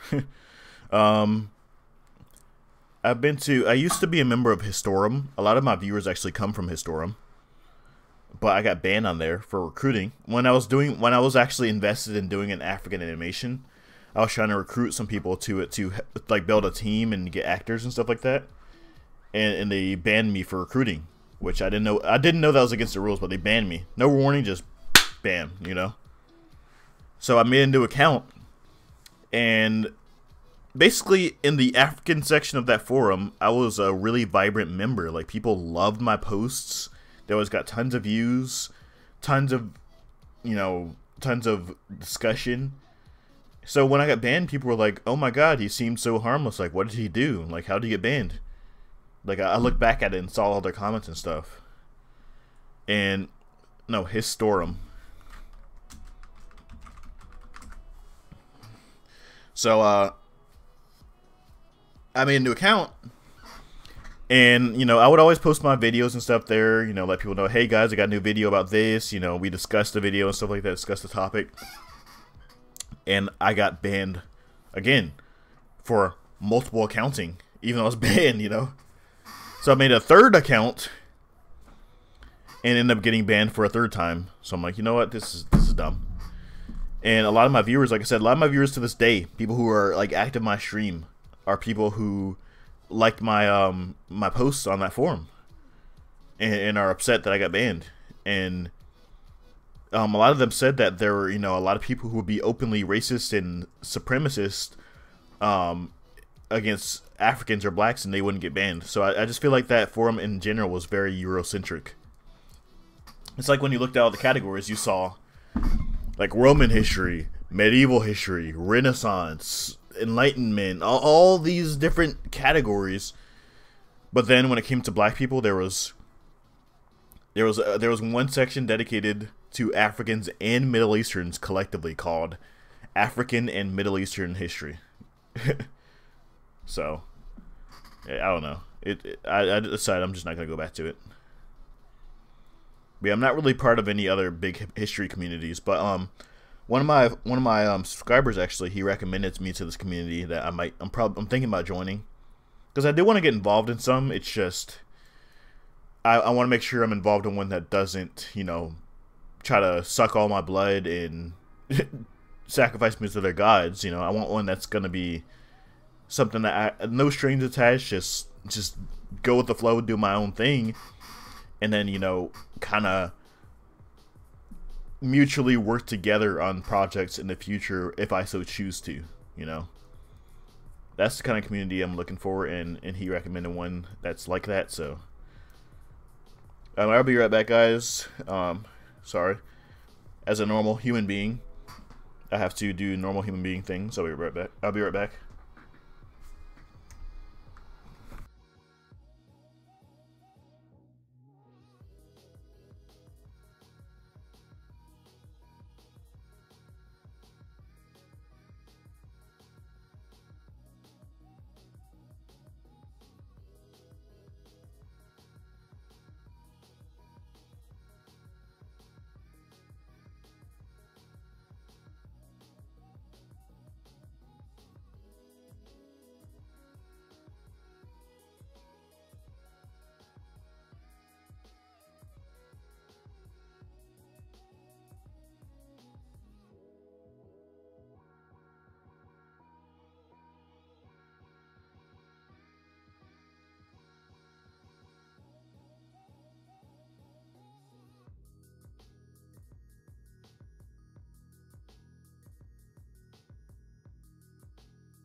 Lost a lot of viewers. I guess people didn't realize I was an actual human who had to do actual human things sometimes, you know?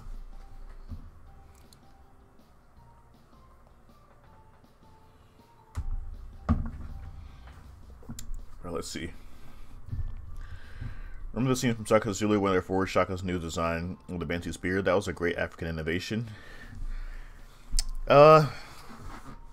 Yes and no.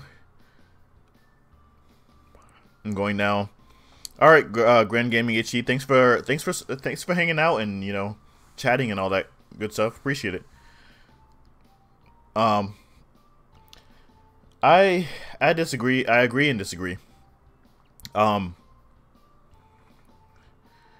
Reason being, it was a good innovation for that part of Africa. Simply because most of them were using long spears and bows and throwing spears. But like as a whole, like for the whole of Africa, it wasn't really that impressive. Like the spear that the Zulus created was called the Ikwa.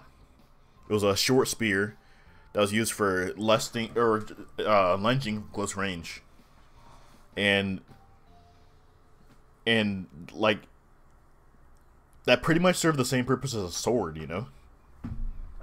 And North Africa, East Africa, West Africa, pretty much all parts of Africa except for like the southern part of Africa had swords. So, you know, pit a West African army against the Zulu and they would have won, you know, because a sword's going to be a lot better than a short spear. So it was a good innovation for southern Africa, but for Africa as a whole, you know, it wasn't really really impressive in my opinion. The Zulus are overrated. To be honest, Shaka Zulu wasn't special. The Benin, Nubians, Ethiopians, and so would have defeated them easily. Exactly what I just said, you know, like for Southern Africa, yes, because Southern Africans were relatively more primitive, but so that was impressive for them. But for compared to other Africans in the world, but Africans, let's just focus on Africa. For compared to other Africans, I'm not impressed, you know.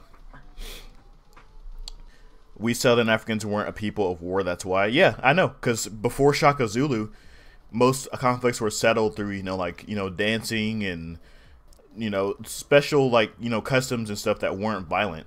And then Shaka Zulu was just like, F that, you know, let's just kill them, you know. So he pretty much changed the mentality of Southern Africans. Like, if they want to conquer lands, they got to kill each other. Like, he's the one who introduced that concept. So Southern Africans were generally a more peaceful people. I agree with that, but my point is, the Ikwa was not a very impressive technological innovation in my opinion. That's all I'm saying.